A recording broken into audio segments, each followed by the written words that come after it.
This is Audible.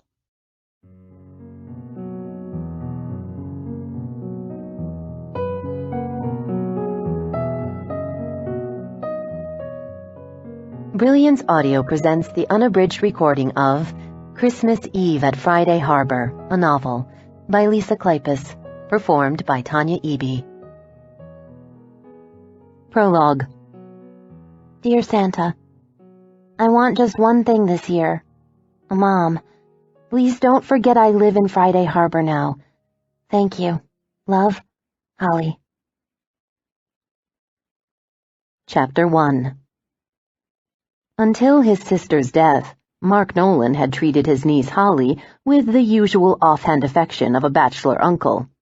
He had seen her during the occasional holiday gatherings, and he'd always made certain to buy her something for birthdays and Christmas, usually gift cards. That had been the limit of his interactions with Holly, and it had been enough. But everything changed one rain-slicked April night in Seattle, when Victoria had been killed in a car wreck on I-95. Since Victoria had never mentioned a will or any plans she had made for Holly's future, Mark had no idea what would happen to her 6-year-old daughter. There was no father in the picture. Victoria had never divulged who he was, even to her close friends. Mark was fairly certain that she had never told the father about Holly's existence. When Victoria had first moved to Seattle, she had fallen in with the bohemian crowd, a group of musicians and creative types. This had resulted in a string of short-term relationships that had provided all the artistic razzle-dazzle Victoria had craved. Eventually, however, she had been forced to admit that the quest for personal fulfillment had to be balanced with a regular paycheck. She'd applied for a job at a software company and had gotten a job in human resources, with decent pay and great benefits. Unfortunately, by that time, Victoria had found out she was pregnant. "It's better for everyone if he's not involved," she had told Mark when he had asked who the guy was. "You need some help with this," Mark had protested. "At the very least, the guy should live up to his financial obligations. Having a kid isn't cheap." "I can handle it by myself." "Vic, being a single parent isn't something I'd wish on anyone." "The concept of parenting in any form freaks you out," Victoria had said, "which is perfectly understandable coming from our background. But I want this baby, and I'll do a good job." And she had. Victoria had turned out to be a responsible parent, patient and kind with her only child, protective without being over-controlling. God knew where such mothering skills had come from. It had to have been instinctive, since Victoria certainly hadn't learned it from her own parents. Mark knew without a doubt that he didn't have those instincts, which was why it was a shock upon shock when he learned that he had not only just lost a sister, he had gained a child. Being named as Holly's guardian was nothing he had ever anticipated. He knew his own capabilities about most things, and he had a good idea of what he probably would be able to do in situations he hadn't yet encountered. But this, taking care of a child, it was beyond him. If Holly had been a boy, he might have had half a chance. Boys weren't all that hard to figure out. The entire female gender, on the other hand, was a mystery. Mark had long ago accepted that women were complicated. They said things like, "If you don't already know, I'm not going to tell you." They never ordered their own desserts, and when they asked your opinion on which outfit to wear, they always wore the one you didn't pick. Although Mark would never claim to understand women, he adored them, their elusiveness, the surprises of them, their intricate, fascinating shifts of mood. But to actually raise one? Jesus, no. The stakes were too high. There was no way he could set a good enough example. And guiding a daughter through the treacherous, tricky climate of a society that presented every kind of pitfall, God knew he had no qualifications for that.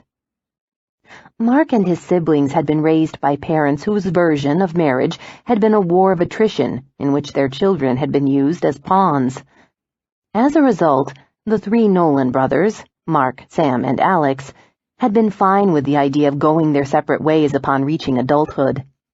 Victoria, on the other hand, had craved the kind of connection their family had never been able to muster. She had finally found it in Holly, and that had made her feel lucky. But one wrong half-turn of a steering wheel, one patch of wet road, one out-of-control moment, and the amount of life measured out to Victoria Nolan had run cruelly short. Victoria had left a sealed letter, addressed to Mark, kept in a file with the will. "There is no other choice but you," she had written. "Holly doesn't know Sam or Alex at all. I write this hoping that you'll never have to read it. But if you are, take care of my daughter, Mark. Help her. She needs you. I know how overwhelming this responsibility must seem. I'm sorry. I know you didn't ask for this, but you can do it. You'll figure everything out. Just start by loving her. The rest will follow." "You're really going to take her?" Sam had asked Mark on the day of the funeral, after a reception at Victoria's house. It had been eerie to see everything the way she'd left it. The books in the bookcase, a pair of shoes tossed carelessly to the closet floor, a tube of lip gloss on the bathroom counter. "Of course I'm going to take her," Mark said. "What else can I do? There's Alex. He's married. Why didn't Vic leave Holly to him and Darcy?" Mark gave him a speaking glance. Their youngest brother's marriage was like a virus-ridden computer. You couldn't open it in safe mode, and it ran programs that seemed harmless but performed all kinds of malicious functions. "Would you leave your kid to them?" he asked. Slowly, Sam shook his head. "I guess not." "So you and I are all Holly's got." Sam gave him a wary look. "You're the one who's signing on for this, not me. There's a reason Vic didn't name me as her guardian. I'm not good with kids." "You're still Holly's uncle." "Yes, uncle. My responsibilities are limited to making jokes about body functions and drinking too much beer at family cookouts.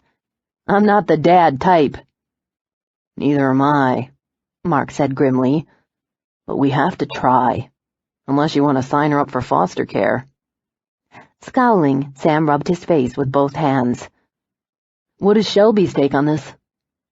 Mark shook his head at the mention of his girlfriend, an interior decorator he had met when she had decorated the high-end house of a friend on Griffin Bay. "I've only been going out with her a couple of months. She'll either deal with it or bail. That's up to her. But I'm not going to ask her for help. This is my responsibility. And yours. Maybe I could babysit sometime, but don't count on much help. I've sunk everything I have into the vineyard." "Exactly what I told you not to do, genius." Sam's eyes, the same blue-green as his own, narrowed. "If I listened to your advice, I'd be making your mistakes instead of my own." He paused. "Where does Vic keep the booze?" "Pantry." Mark went to a cabinet, found 2 glasses, and filled them with ice. Sam rummaged through the pantry. "It feels weird, drinking her liquor when she's gone." "She'd be the first to tell us to go ahead." "Probably right." Sam came to the table with a bottle of whiskey. "Did she have life insurance?" Mark shook his head. "She let it lapse." Sam shot him a look of concern. "Guess you're going to put the house up for sale?" "Yeah. I doubt we'll get much for it in this market." Mark pushed a glass over to him. "Don't hold back," he said. "Don't worry." Sam didn't stop pouring until both glasses were liberally filled. They resumed their seats across from each other, raised their whiskey in a silent toast, and drank. It was good liquor, sliding smoothly down Mark's throat, sending a rush of mellow fire into his chest. He found unexpected comfort in his brother's presence. It seemed their cantankerous childhood history, the fights, the small betrayals, would no longer get in their way. They were adults now, with a potential for friendship that had never existed while their parents had still been alive. With Alex, however, you could never get close enough to like or dislike him. Alex and his wife Darcy had come to the funeral, stayed at the reception for about 15 minutes, and then left with hardly a word to anyone. "They've gone already?" Mark had asked incredulously upon discovering their absence. "If you wanted them to stay longer," Sam had said, You should have held the funeral reception at Nordstrom." No doubt people wondered how three brothers could reside on an island with approximately 8,000 residents and have so little to do with each other. Alex lived with his wife in Roche Harbor on the west side. When he wasn't busy with his condo development, he was taking Darcy to social events in Seattle. Mark, for his part, kept busy with a small coffee roasting business he'd established in Friday Harbor, and Sam, who was always in his vineyard, tending and cosseting his vines, felt a deeper connection to nature than to people. The only thing they all had in common was their love of San Juan Island. It was part of an archipelago that consisted of more than 200 islands, some of them encompassed by the Washington mainland counties of Whatcom and Skagit. The Nolans had spent their childhood in the rain shadow of the Olympic Mountains, a place sheltered from much of the grayness of the rest of the Pacific Northwest. The Nolans had grown up breathing in humid ocean air, their bare feet constantly coated with the silt of exposed mudflats. They had been gifted by damp lavender mornings, dry blue days, and the most beautiful sunsets on Earth. Nothing could compare to the sight of nimble sandpipers chasing the waves, or bald eagles swooping low and fast in pursuit of prey, or the dance of orcas, their sleek forms diving, spy-hopping, and cutting through the sailish sea as they fed on the rich pulse of salmon runs. The brothers had rambled over every inch of the island, across wind-bitten slopes above the seacoast, among somber columns of timber forests, and across meadows thick with orchard grasses and wildflowers with alluring names: chocolate lily, shooting star, sea blush. No mix of water, sand, and sky had ever been as perfectly proportioned. Although they had gone off to college and tried living in other places, the island had always lured them back. Even Alex, with all his hard-shelled ambitions, had come back. It was the kind of life in which you knew the local farmers who grew most of the produce you ate, and the guy who made the soap you washed with, and you were on a first-name basis with the owners of the restaurants you went to. You could hitchhike safely, with friendly islanders giving each other a lift when they needed it. Victoria had been the only one in the family who had ever found something worth leaving the island for. She had fallen in love with the glass peaks and valley of Seattle, the urban coffee and culture scene, the stylishly understated restaurants that seduced your taste buds, the sensory labyrinth of Pike Place Market. In response to a comment of Sam's that everyone did too much talking and thinking in the city, Victoria had replied that Seattle made her smarter. "I don't need to be smarter," Sam had said. "The smarter you are, the more reasons you have to be miserable." "That explains why we Nolans are always in such high spirits," Mark had told Victoria, making her laugh. "Not Alex, though," she had said, sobering after a minute. "I don't think Alex has been happy a day in his life." "Alex doesn't want happiness," Mark had replied. "He's fine with the substitutes." Bringing his mind back to the present, Mark wondered what Victoria would say if she knew that he was going to raise Holly on San Juan Island. He didn't realize he had given voice to the thought until Sam replied. "Like she would have been surprised? Vic knew you'd never move away from the island. Your coffee business is there, your home, your friends. I'm sure she knew you'd take Holly to Friday Harbor if anything happened to her." Mark nodded, feeling hollow and bleak. The magnitude of the child's loss was not something he could dwell on for long. "Did she say anything today?" Sam asked. "I didn't hear a peep out of her." In the days since she had been told of her mother's death, Holly had been silent, only responding to questions by nodding or shaking her head. She wore a distant, dazed expression, having retreated to an inner world where no one could intrude. On the night of Victoria's death, Mark had gone straight from the hospital to her house, where a babysitter was looking after the little girl. He had broken the news to the child in the morning, and had stayed practically within arm's reach of her ever since. "Nothing," Mark said. "If she doesn't start talking by tomorrow, I'm going to take her to the pediatrician." He let out a shallow, shaken breath before adding, "I don't even know who that is." "There's a list on the fridge," Sam said. "It's got a few numbers on it, including one for Holly's doctor. I'm guessing Vic kept it there in case a babysitter needed it in an emergency." Mark went to the refrigerator, pulled off a Post-it note, and stuck it in his wallet. Great, he said sardonically. Now I know at least as much as the babysitter. It's a start. Returning to the table, Mark took a long, deliberate swallow of whiskey. There's something I need to talk to you about.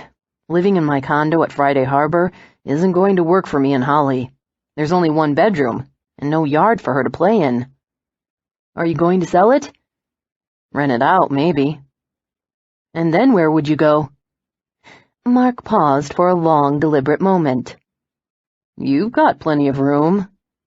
Sam's eyes widened. No, I don't.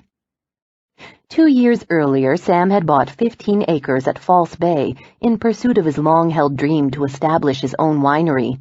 The property, with its well-drained sand and gravel soil and cool climate terroir, was perfect for a vineyard.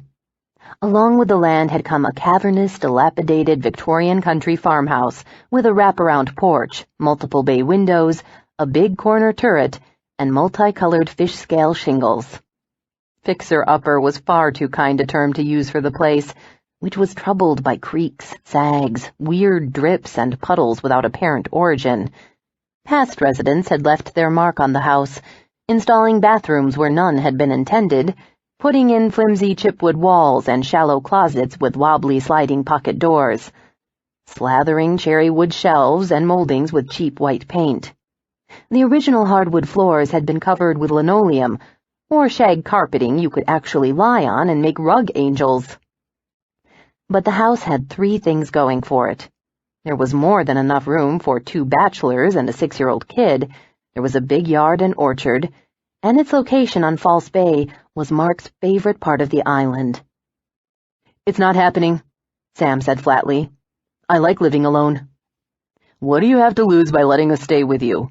There's not a single aspect of your life that we would interfere with. We. Us. Pronouns that were apparently going to be replacing the I in most of Mark's sentences from now on. You're kidding, right? Do you know what life is like for single guys with kids? You miss out on all the hot women because none of them want to get conned into babysitting, and they don't want to raise someone else's kid. And even if by some miracle of God you manage to get a hot woman, you can't keep her. No spontaneous weekends in Portland or Vancouver, no wild sex, no sleeping late. Ever. You don't do that stuff now, Mark pointed out. You spend all your time in the vineyard. The point is, that's my choice. But there's no choice when there's a kid.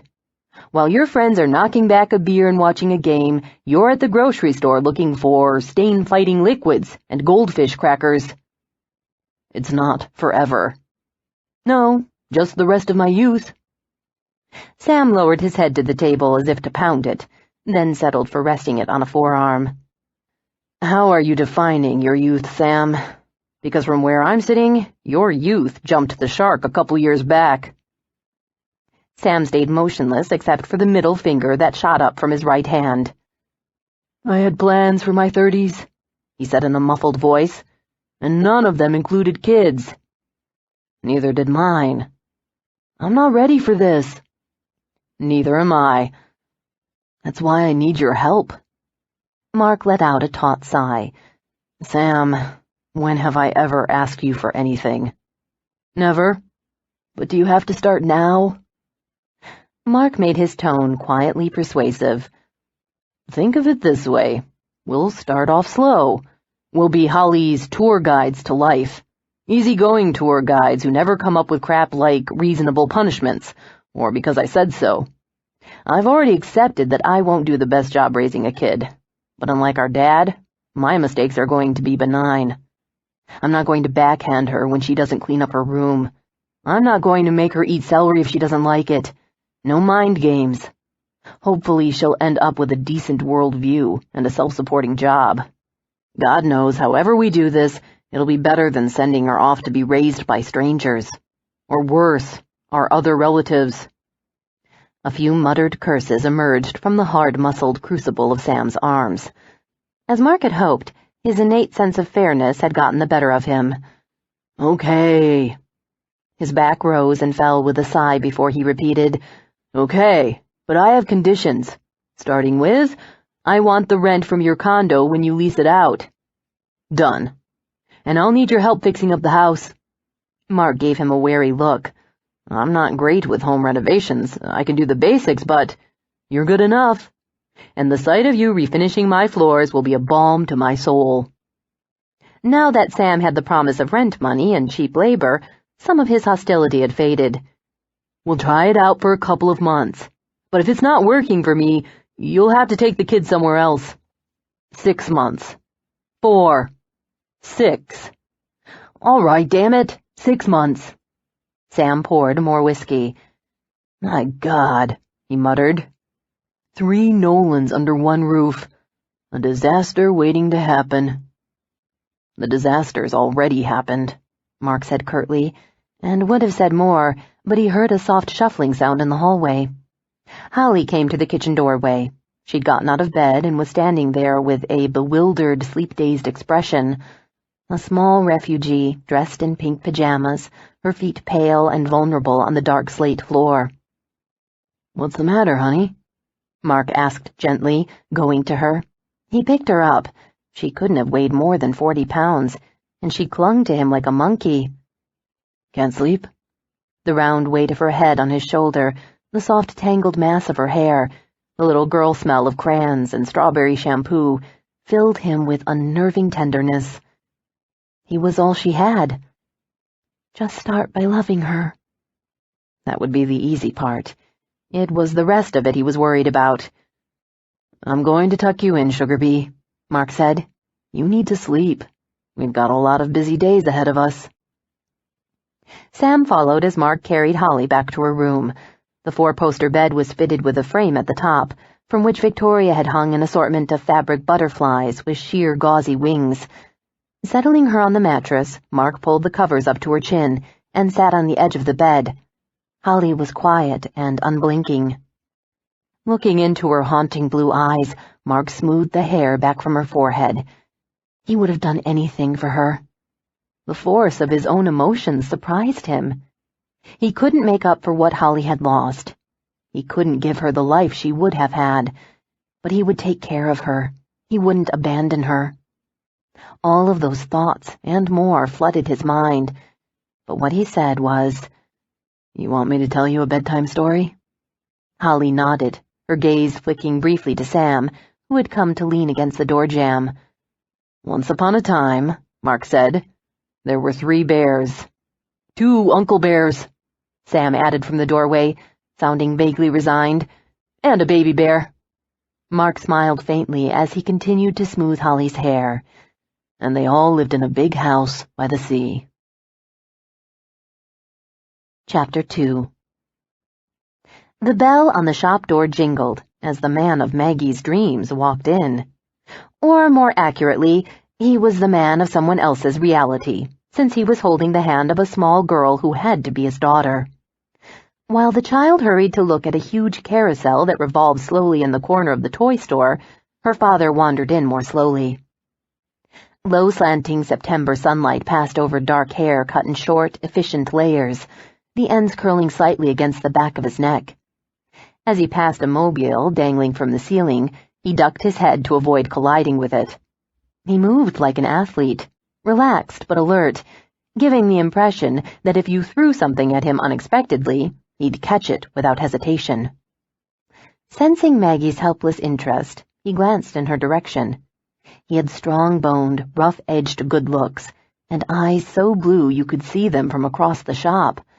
Although he was tall and striking, there was no swagger in him, just quiet, potent confidence. With the beginnings of a 5 o'clock shadow and jeans worn to the point of raggedness, he was a little bit scruffy and a whole lot sexy. And he was taken. Tearing her gaze away from him, Maggie hastily picked up a wooden weaving loom. With great care, she restrung a few stretchy fabric loops. Shoving his hands in his pockets, the guy wandered to his daughter. He took an interest in the train that went around the entire store, the tracks positioned on the shelf built close to the ceiling. Since the magic mirror had opened 3 months earlier, business had been brisk. Tables were piled with old-fashioned toys, Binoculars, handmade yo-yos, wooden vehicles, lifelike stuffed animals, sturdy kites. "That's Mark Nolan and his niece Holly," Elizabeth, one of the store clerks, murmured to Maggie. Elizabeth was a retiree who had taken a part-time job at the shop. She was a vivacious older woman who seemed to know everyone on San Juan Island. Maggie, having just moved from Bellingham at the beginning of the summer, had found Elizabeth to be an invaluable resource. Elizabeth knew the customers, their family histories, and personal tastes, and she remembered the names of everyone's grandchildren. "Isn't it getting close to Zachary's birthday?" she might ask a friend who was browsing through the shop. Or, "Heard poor little Madison's under the weather. We've got some new books, perfect for reading in bed." Whenever Elizabeth was there, no one left the magic mirror without buying something. Occasionally, Elizabeth called customers when they had something new in that she thought they'd like. When you lived on an island, word of mouth was still the most effective selling tool. Maggie's eyes widened slightly. "His niece?" "Yes, Mark's raising her. Her mother died in a car wreck about 6 months ago, poor little thing. So Mark brought her over from Seattle, and they've been living at Rain Shadow Vineyard at his brother Sam's house. I couldn't imagine those two trying to take care of a little girl by themselves, but they've managed so far." "They're both single?" A question that Maggie had no business asking, but it slipped out before she could stop it. Elizabeth nodded. "There's another brother, Alex, who is married, but I heard they're having trouble." She cast a regretful look at Holly. "She ought to have a woman in her life. I think it's one of the reasons she won't talk." Maggie's brow furrowed. "To strangers, you mean?" "To anyone. Not since the accident." "Oh," Maggie whispered. "One of my nephews wouldn't talk to anyone at school when he started elementary school, but he would talk to his parents at home." Elizabeth gave a regretful shake of her head. "As far as I know, Holly's quiet all the time." She set a pink cone hat with a veil over white curls that danced like butterfly antennae and adjusted an elastic band beneath her chin. "They're hoping she'll come out of it soon. The doctor told them not to push her." Picking up a scepter topped with a sparkling star, Elizabeth went back to the party room, where a birthday was in progress. "Time for cake, your majesties," she announced, and was greeted with high-pitched squeals before the door closed behind her. After ringing up a customer who had bought a stuffed rabbit and a picture book, Maggie glanced around the shop until she found Holly Nolan again.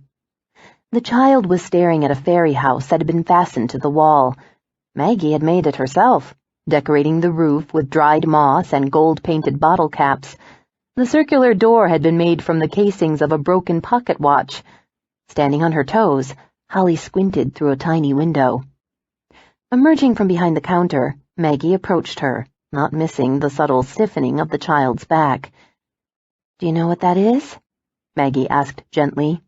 Holly shook her head, not sparing her a glance. "Most people think it's a dollhouse, but it's not. It's a fairy house." Holly looked at her then, her gaze traveling from Maggie's low-top Converse sneakers all the way to her curly red hair. Maggie felt an unexpected rush of tenderness as they studied each other. She saw the frail solemnity of a child who no longer trusted in the permanence of anything. And yet she sensed Holly still inhabited the corners of her childhood, ready to be tempted by something that hinted of magic. "The fairy who lives here is always gone in the daytime," Maggie said, "but she comes back at night. I'm sure she wouldn't mind if I gave you a peek into her house. Would you like to see it?" Holly nodded. Carefully, Maggie reached for the clasp at the side of the house and unfastened it. The entire front swung open to reveal 3 small furnished rooms, containing a bed made of twigs, a gilded espresso cup for a bathtub, a table shaped like a mushroom, a wine cork for a chair. Maggie was gratified to see a hesitant smile spread across Holly's face, revealing the endearing gap of a missing tooth on the bottom row. "She doesn't have a name, this fairy," Maggie said confidentially, closing the front of the house. "Not a human name, that is. Only a fairy name, which, of course, humans could never pronounce. So I've been trying to think of what to call her. When I decide, I'll paint it over the front door. Lavender, maybe. A rose. Do you like either of those?" Holly shook her head and bit her lip, regarding the house pensively. "If you have a name in mind," Maggie told her, "you can write it down for me." They were joined by Holly's uncle, a protective hand closing over one frail shoulder. "Everything okay, Holly?" An attractive voice, dark and slow-simmered, but there was a gleam of warning in the glance he shot at Maggie. She fell back a step as she found herself confronted by 6-foot-plus of uncompromising male. Mark Nolan wasn't precisely handsome, but his bold features and dark good looks made handsomeness irrelevant. A small crescent-shaped scar high on his cheek, faintly silvered in the light from the window, gave him an agreeable hint of toughness, and the eyes, a rare shade of blue-green, like the ocean in a tropical travel brochure. He seemed dangerous in some way that had yet to reveal itself. He was the mistake you would never entirely regret making. She managed a neutral smile. "Hi, I'm Maggie Conroy. This is my shop." Nolan didn't bother to volunteer his own name. Noticing his niece's fascination with the fairy house, he asked, "Is that for sale?" "Afraid not. It's part of the shop decor." Glancing down at Holly, Maggie added, "They're not hard to make. If you draw a picture of one and bring it to me, I could help you build it." Lowering to sit on her heels, she looked directly into the girl's small face. "You never know if a fairy will come to live in it. All you can do is wait and cross your fingers." "I don't think—" Mark Nolan began, but he fell abruptly silent as Holly smiled and reached out to touch one of the crystal earrings that dangled from Maggie's ears, sending the weight of it swinging. Something about the girl, with her off-center ponytail and wistful gaze, reached past several layers of self-protection. Maggie felt a sweet, almost painful ache in her chest as they contemplated each other. "I understand," Maggie wanted to tell her. "I've lost someone, too." And there were no rules for how to deal with the death of someone you loved. You had to accept that the loss would always stay with you, like a reminder note pinned to the inside of your jacket.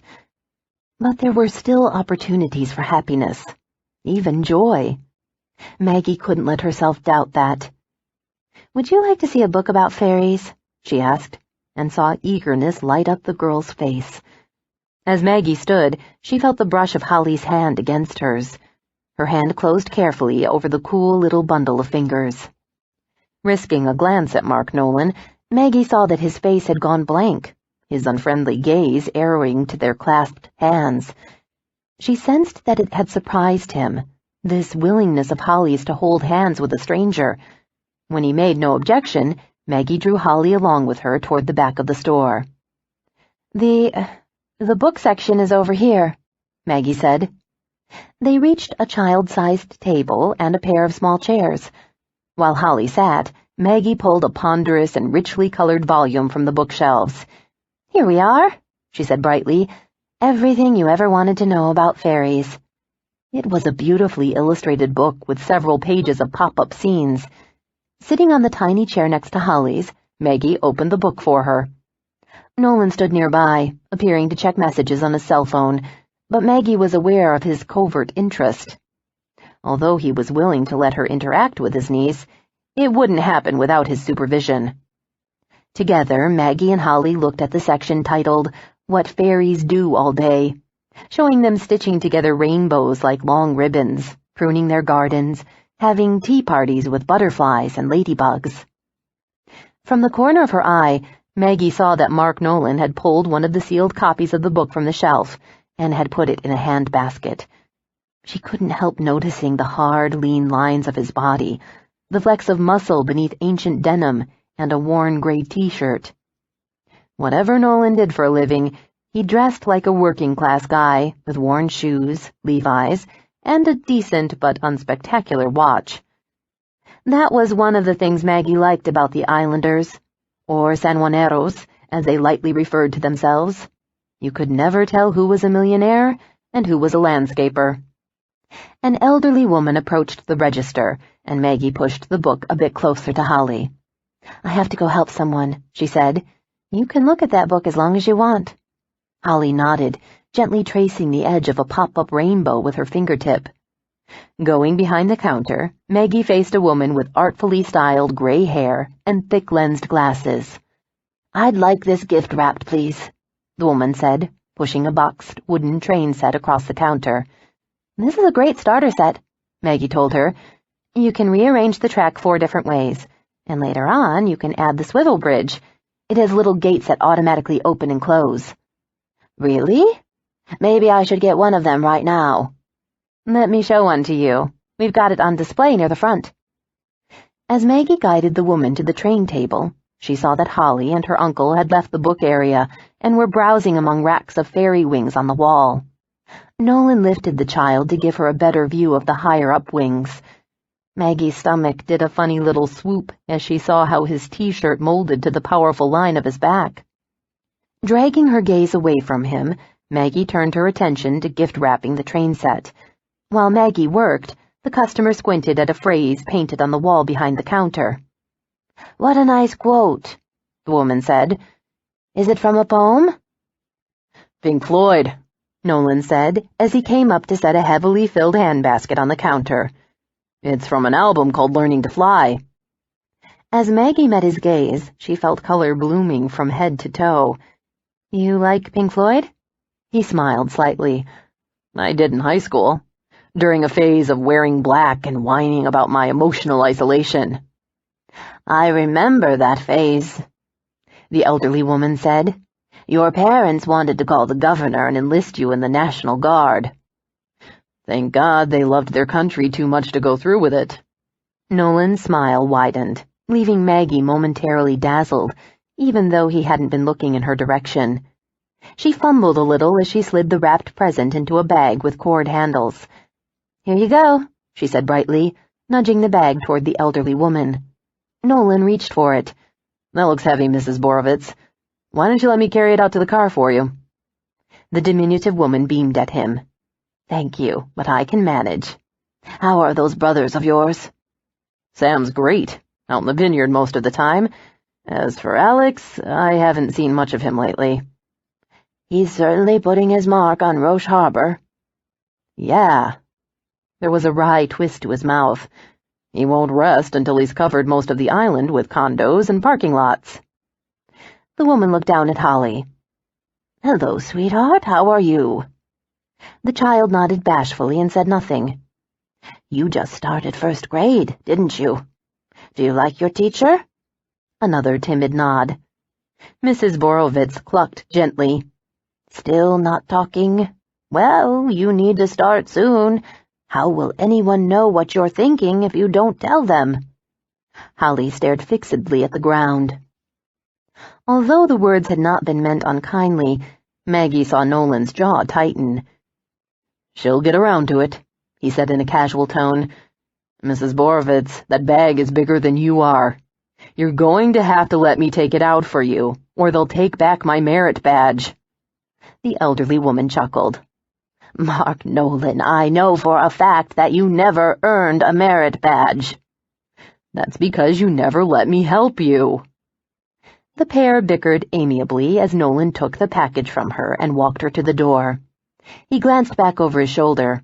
"Holly, wait there for me. I'll be back in a second." "She's fine here," Maggie said. "I'll look out for her." Nolan's gaze slid to her briefly. "Thanks," he said, and left the shop. Maggie let out a pent-up breath, feeling a little like she had just gotten off an amusement park ride, her inside settling after having been rearranged. Leaning against the counter, Maggie regarded Holly thoughtfully. The child's face was guarded, her eyes bright but opaque, like sea glass. Maggie tried to remember more about when her nephew, Aiden, hadn't been able to speak at school. Selective mutism, it was called. People often thought such behavior was willful or deliberate, but it wasn't. Aiden had gotten better in time, eventually responding to the patient overtures of his family and teacher. "Do you know who you remind me of?" Maggie asked in a conversational tone. "The Little Mermaid. You've seen that movie, right?" Turning, she rummaged beneath the counter and found a large pink conch shell, part of a beach-themed display they had planned to put in the window soon. I have something for you. A present. Coming around the counter, she held it up for Holly's inspection. I know, it looks pretty ordinary, but there's something special about this shell. You can hear the ocean if you put it against your ear. She handed the conch over, and Holly held it carefully up to her ear. Can you hear it? The child responded with a matter-of-fact shrug. Clearly, the ocean and the seashell trick was old news. Do you know why you can hear it? Maggie asked. Holly shook her head, looking intrigued. Some people, very practical scientific people, say that the shell captures outside noise and lets it resonate inside the shell. However, other people— Maggie gestured to herself and gave the girl a significant glance— believe there's a little magic in it. After considering this, Holly returned her meaningful glance and touched her own small chest. Maggie smiled. I have an idea. Why don't you take the shell home with you and practice making noise in it? You could sing or hum into it like this. She sent a wordless tune into the empty shell. And someday, maybe it could help your voice to come back, just like the Little Mermaid. Holly reached out and took the shell with both hands. At that moment, the door opened, and Mark Nolan walked back into the store. His gaze went to Holly, who was staring intently into the aperture of the conch. He froze as he heard the girl begin to croon a few soft notes into the shell. His face changed, and in that one unguarded moment, Maggie saw a flashing succession of emotions: concern, fear, hope. "What are you doing, Halls?" he asked casually, approaching them. The girl paused and showed him the conch. "It's a magic shell," Maggie said. "I told Holly she could take it home with her." Nolan's dark brows lowered, and a shadow of annoyance crossed his face. "It's a nice conch," he told his niece, "but there's nothing magical about it." "Oh, yes, there is," Maggie said. "Sometimes the most ordinary-looking things have magic in them. You just have to look hard enough." A humorless smile touched Nolan's lips. "Right," he said darkly. "Thanks." Too late, Maggie understood that he was one of those people who didn't encourage flights of fancy in their children. Heaven knew he was not alone. More than a few parents believed that children were better off with a strict diet of reality, rather than being confused by stories of made-up creatures, or talking animals, or Santa Claus. Except that in Maggie's opinion, fantasy allowed children to play with ideas, to find comfort and inspiration. However, it wasn't up to her to decide such things for someone else's child. Abashed, Maggie retreated behind the counter and busied herself with ringing up the items in the basket: the fairy book, a puzzle, a jump rope with wooden handles, and a fairy ornament with iridescent wings. Holly wandered away from the counter, humming softly into the conch. Nolan stared after his niece, then turned his attention back to Maggie. He spoke in an edgy undertone. "No offense, but—" Which was the way people always started a sentence that ended up being offensive. "I prefer to be honest with kids, Mrs., Maggie said. "And I prefer to be honest, too." "Then why did you tell her that's a magic shell, or that a fairy lives in that house on the wall?" Maggie frowned as she tore the receipt from the register. "Imagination. Play. You don't know much about children, do you?" It was instantly apparent that the shot had hit its target far harder than she had intended. Nolan's expression didn't change, but she saw a band of color burnish the crests of his cheeks and the bridge of his nose. "I became Holly's guardian about 6 months ago. I'm still learning. But one of my rules is not to let her believe in stuff that's not real." "I'm sorry," she said sincerely. "I didn't mean to offend you. But just because you can't see something doesn't mean it's not real." She gave him an apologetic smile. "Do you want your receipt with you or in the bag?" Those mesmerizing eyes stared right into hers with an intensity that caused her brain to do an abrupt Control-Alt-Delete. "In the bag." They were close enough that his scent reached her, an amazingly good smell of old-fashioned white soap and sea salt and a hint of coffee. Slowly, he extended a hand across the counter. "Mark Nolan." His grip was strong, his hand warm and work-roughened. It awakened a subtle pang of awareness that started deep in the pit of her stomach. To Maggie's relief, the shop door jingled as someone else came in. Instantly, she tugged her hand free. "Hello," she called out with artificial cheer. "Welcome to the Magic Mirror." Nolan, Mark, was still staring at her. "Where are you from?" "Bellingham." "Why'd you move to Friday Harbor?" It seemed like the right place for the shop. Maggie gave him a little shrug, to indicate that there was too much to explain. That didn't appear to dissuade him. The questions were gentle but persistent, nipping at the heels of her every answer. "You got family here?" "No." "Then you must have followed a guy." "No, Why do you say that?" "When a woman like you moves here, there's usually a guy." She shook her head. "I'm a widow." "I'm sorry." His steady gaze kindled a hot, shaky feeling inside, not entirely unpleasant. "How long ago?" "Almost 2 years. I don't talk about it." "An accident?" "Cancer." She was so aware of him, the healthy masculine vitality of him, that she was covered with a full-bodied flush. It had been a long time since she'd felt this kind of attraction, extravagant in its intensity, and she didn't know what to do with it. "I have friends who live at Smuggler's Cove on the west side." "I know where it is." "Oh, of course, you grew up here." "Well, my friend Ellen knew I wanted to make a new start somewhere, after my husband... after." "Ellen Scolari? Married to Brad?" Maggie's brows lifted in surprise. "You know them?" "There aren't many people on this island I don't know." His eyes narrowed speculatively. "They haven't mentioned you. How long—" A little whisper interrupted him. "Uncle Mark?" "Just a minute, Halls, Mark broke off and went very still. He did a near-comical double-take, his stunned gaze falling to the child beside him. "Holly?" He sounded breathless. The girl smiled up at him uncertainly. Standing on her toes, she reached over the counter to give the shell to Maggie, and she added in another hesitant but perfectly audible whisper, "Her name is Clover." "The fairy?" Maggie asked in a hushed voice, while the hair on the back of her neck lifted. Holly nodded. Swallowing hard, Maggie managed to say, "Thank you for telling me, Holly." Chapter 3.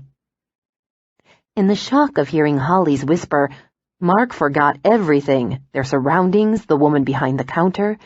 6 months they'd been trying to get Holly to say something, anything. Why it had happened here and now was something he'd parse out later with Sam. For now, he had to keep it together. Not overwhelm Holly with his reaction, it was just... Christ! Mark couldn't stop himself from lowering to one knee and pulling Holly against him. Her fine-boned arms went around his neck. He heard himself saying her name in a shattered murmur. His eyes were stinging, and he was appalled to realize that he was on the verge of losing it. But he couldn't control the tremors of relief at the evidence that Holly was apparently ready to start talking again. Maybe now he could let himself believe that she was going to be okay. Feeling Holly wriggle to free herself from his tight grasp, Mark pressed a fervent kiss against her cheek and forced himself to let go. He stood, evaluated his emotion-clenched throat, and realized there was a good chance his voice would crack if he tried to say anything. He swallowed hard and blindly studied the Pink Floyd lyrics on the wall, not reading them, just focusing on the color of the paint, the texturing on the sheetrock beneath.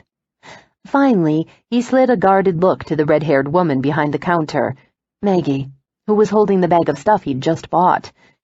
He saw that she comprehended the significance of what had just happened. He didn't know what to make of her. She was all of 5'2", with wild red curls that squiggled and zigzagged like hieroglyphs. Her figure was slender, dressed neatly in a white tee and jeans. The face half hidden by those rampant curls was pretty and fine-featured, her skin pale except for the fever-colored flush on her cheeks, and her eyes, dark and heavy-lashed, the color of bittersweet chocolate.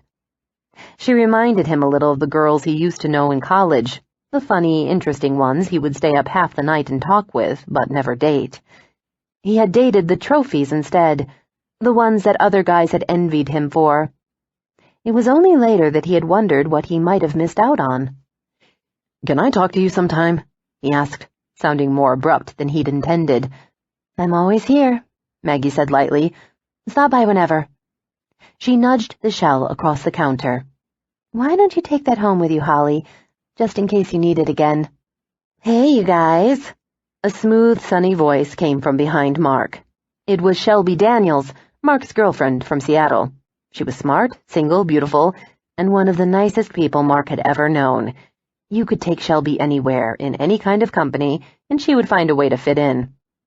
Tucking a swing of gleaming blonde hair behind one ear, Shelby approached them.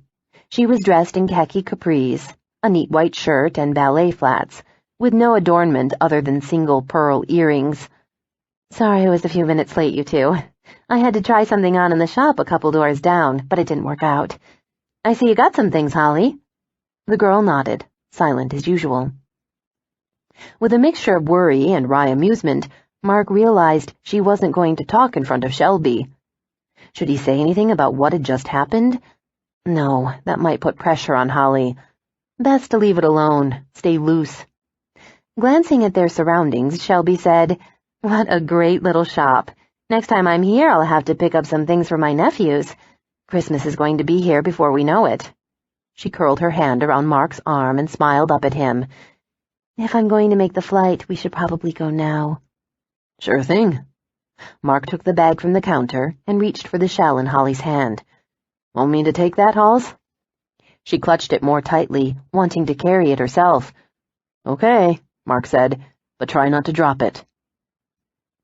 Looking back at the little redhead behind the counter, he saw that she was reorganizing the pens in the cup by the register, straightening a row of tiny stuffed animals, busying herself with unnecessary tasks.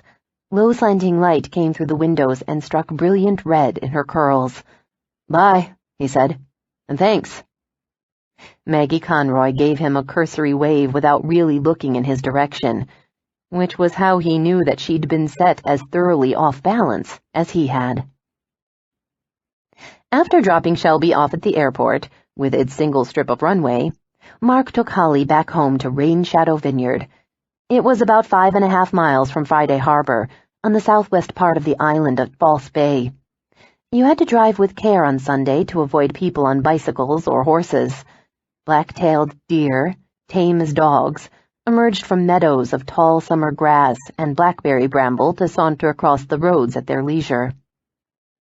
Mark left the windows of his pickup open, letting the ocean-softened air flow into the vehicle. Do you see that? He pointed to a bald eagle, soaring overhead. Uh-huh. Do you see what he's carrying in his talons? A fish? Probably. Either he pulled it from the water or stole it from another bird. Where's he taking it? Holly's voice was hesitant, as if she herself was surprised to be hearing herself talk. Maybe to the nest. Male eagles take care of the chicks just like the females do. Holly received this information with a prosaic nod. From what she knew of the world, this was entirely plausible. Mark had to force his hands to unclench from the steering wheel. Delight had filled him from head to toe. It had been so long since Holly had spoken, he'd actually forgotten the sound of her voice. The child psychologist had said to start with nonverbal interactions, such as asking Holly to point to what she wanted on the menu, with the eventual goal of saying an actual word. Until today, the only time Mark had ever gotten Holly to make a sound had been on a recent drive along Roche Harbor Road, where they had seen Mona the camel in her pasture. The camel, a well-known resident of the island, had been bought from an exotic animal dealer in Mill Creek and brought to the island around 8 or 9 years ago. Feeling like an idiot, Mark had entertained Holly with imitation camel noises, and had been rewarded when Holly had briefly joined in. What helped you to find your voice, sweetheart? Did it have something to do with Maggie, the red-haired woman? It was the magic shell. Holly looked down at the conch, cradled tenderly in her small hands. But it's not... Mark broke off. The point wasn't whether or not the conch was magic. The point was that the idea had connected with Holly, that it had been offered at just the right moment to help her find a way out of her silence. Magic, fairies... It was all part of some childhood lexicon he didn't know, some territory of imagination he had abandoned long ago. But Maggie Conroy hadn't. He had never seen Holly connect with any woman like that, not Victoria's old friends, not her teacher, not even Shelby, with whom she'd spent a fair amount of time. Who was she? Why would a single young woman, still in her 20s, voluntarily move to an island where more than half the residents were over the age of 45? And why a toy store, for God's sake? He wanted to see her again. He wanted to know everything about her. The late Sunday afternoon light was honey-colored and heavy, glazing the tide pools and shallow channels of False Bay. The habitat, about 200 acres of sand flats, looked like an ordinary bay until it emptied completely at low tide. Gulls, herons, and eagles browsed amid the buffet of marine life on the sand flats. Shore crabs, worms, mud shrimp, bent-nosed clams. You could walk out for at least a half-mile in the rich silt before the tide came in. The pickup turned onto the private graveled drive of Rain Shadow Vineyard and approached the house. Outwardly, the place still looked worn and ramshackle, but inside they had been making structural repairs.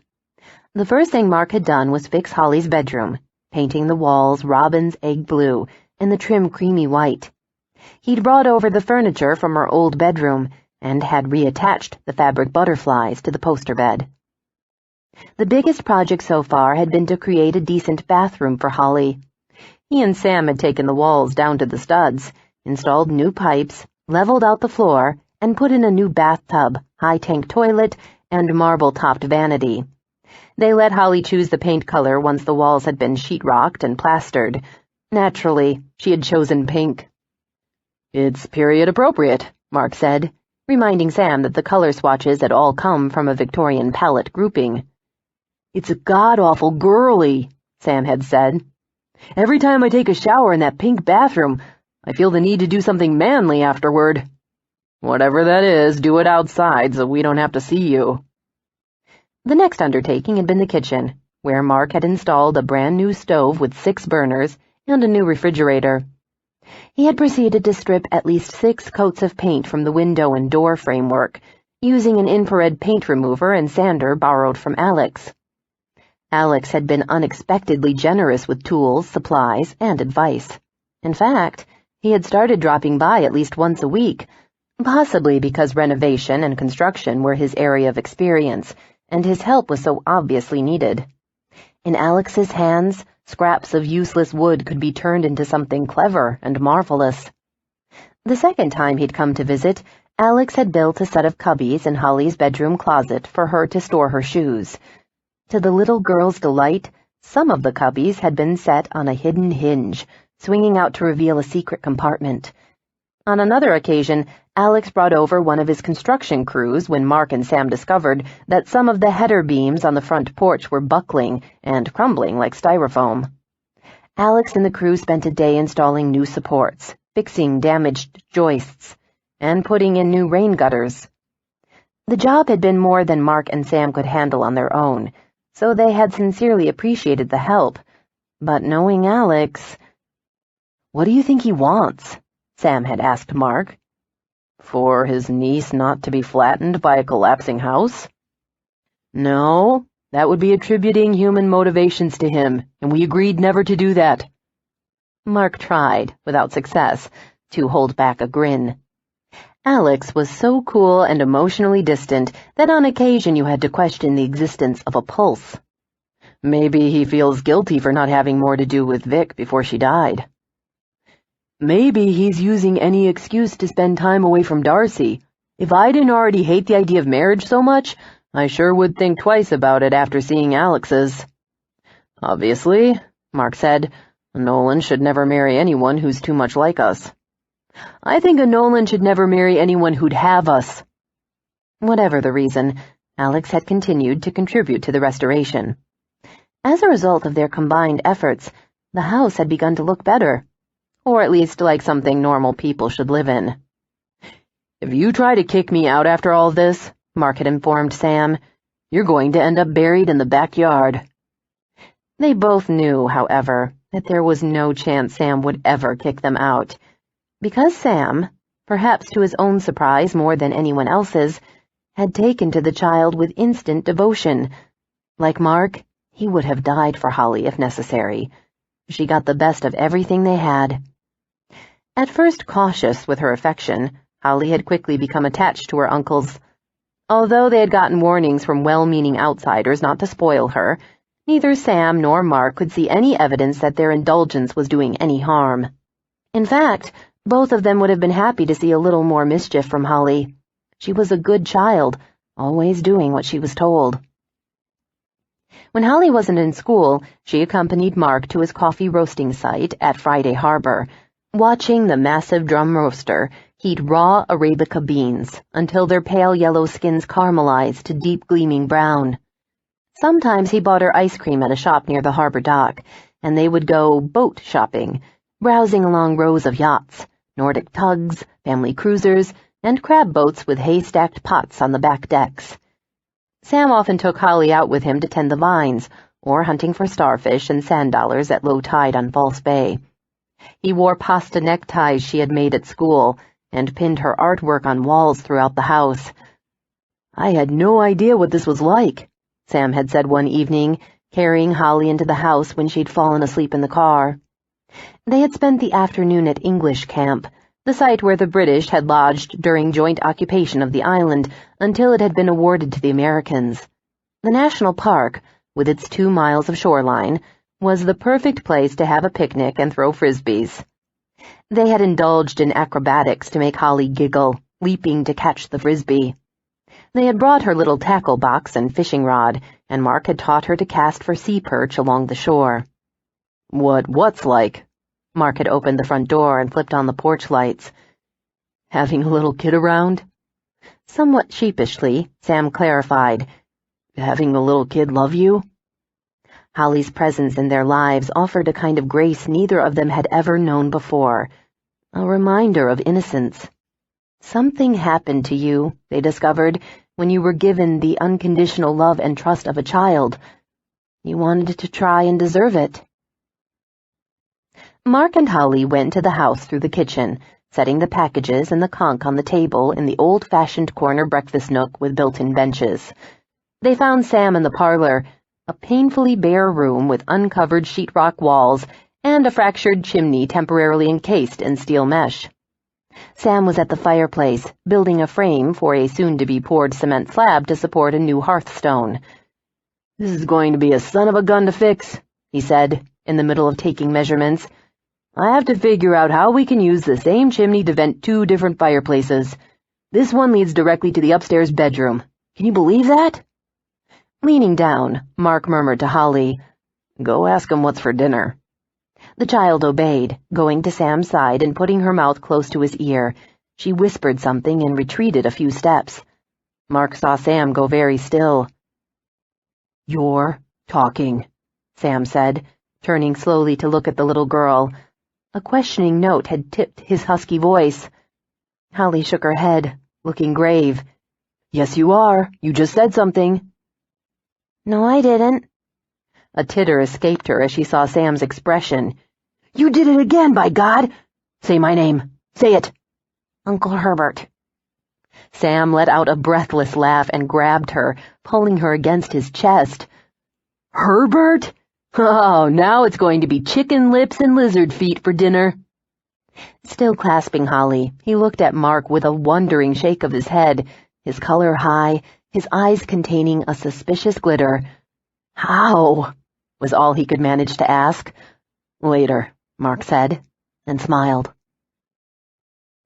"So what happened?" Sam asked, stirring a pot of spaghetti sauce on the stove. Holly was busy in the next room with her new puzzle. "How did you do it?" Mark uncapped a beer and tilted the bottle back.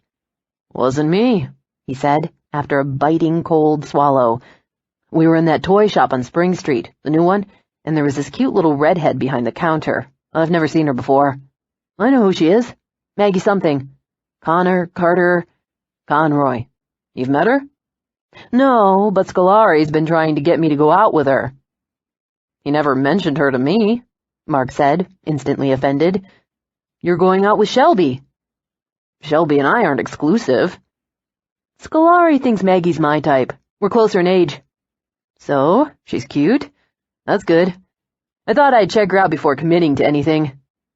I'm only 2 years older than you, Mark said in outrage. Setting down the spoon, Sam picked up a glass of wine. Did you ask her out? No. Shelby was with me, and besides, I call dibs. You don't get dibs on this one, Mark said curtly. Sam's brows lifted. You've already got a girlfriend.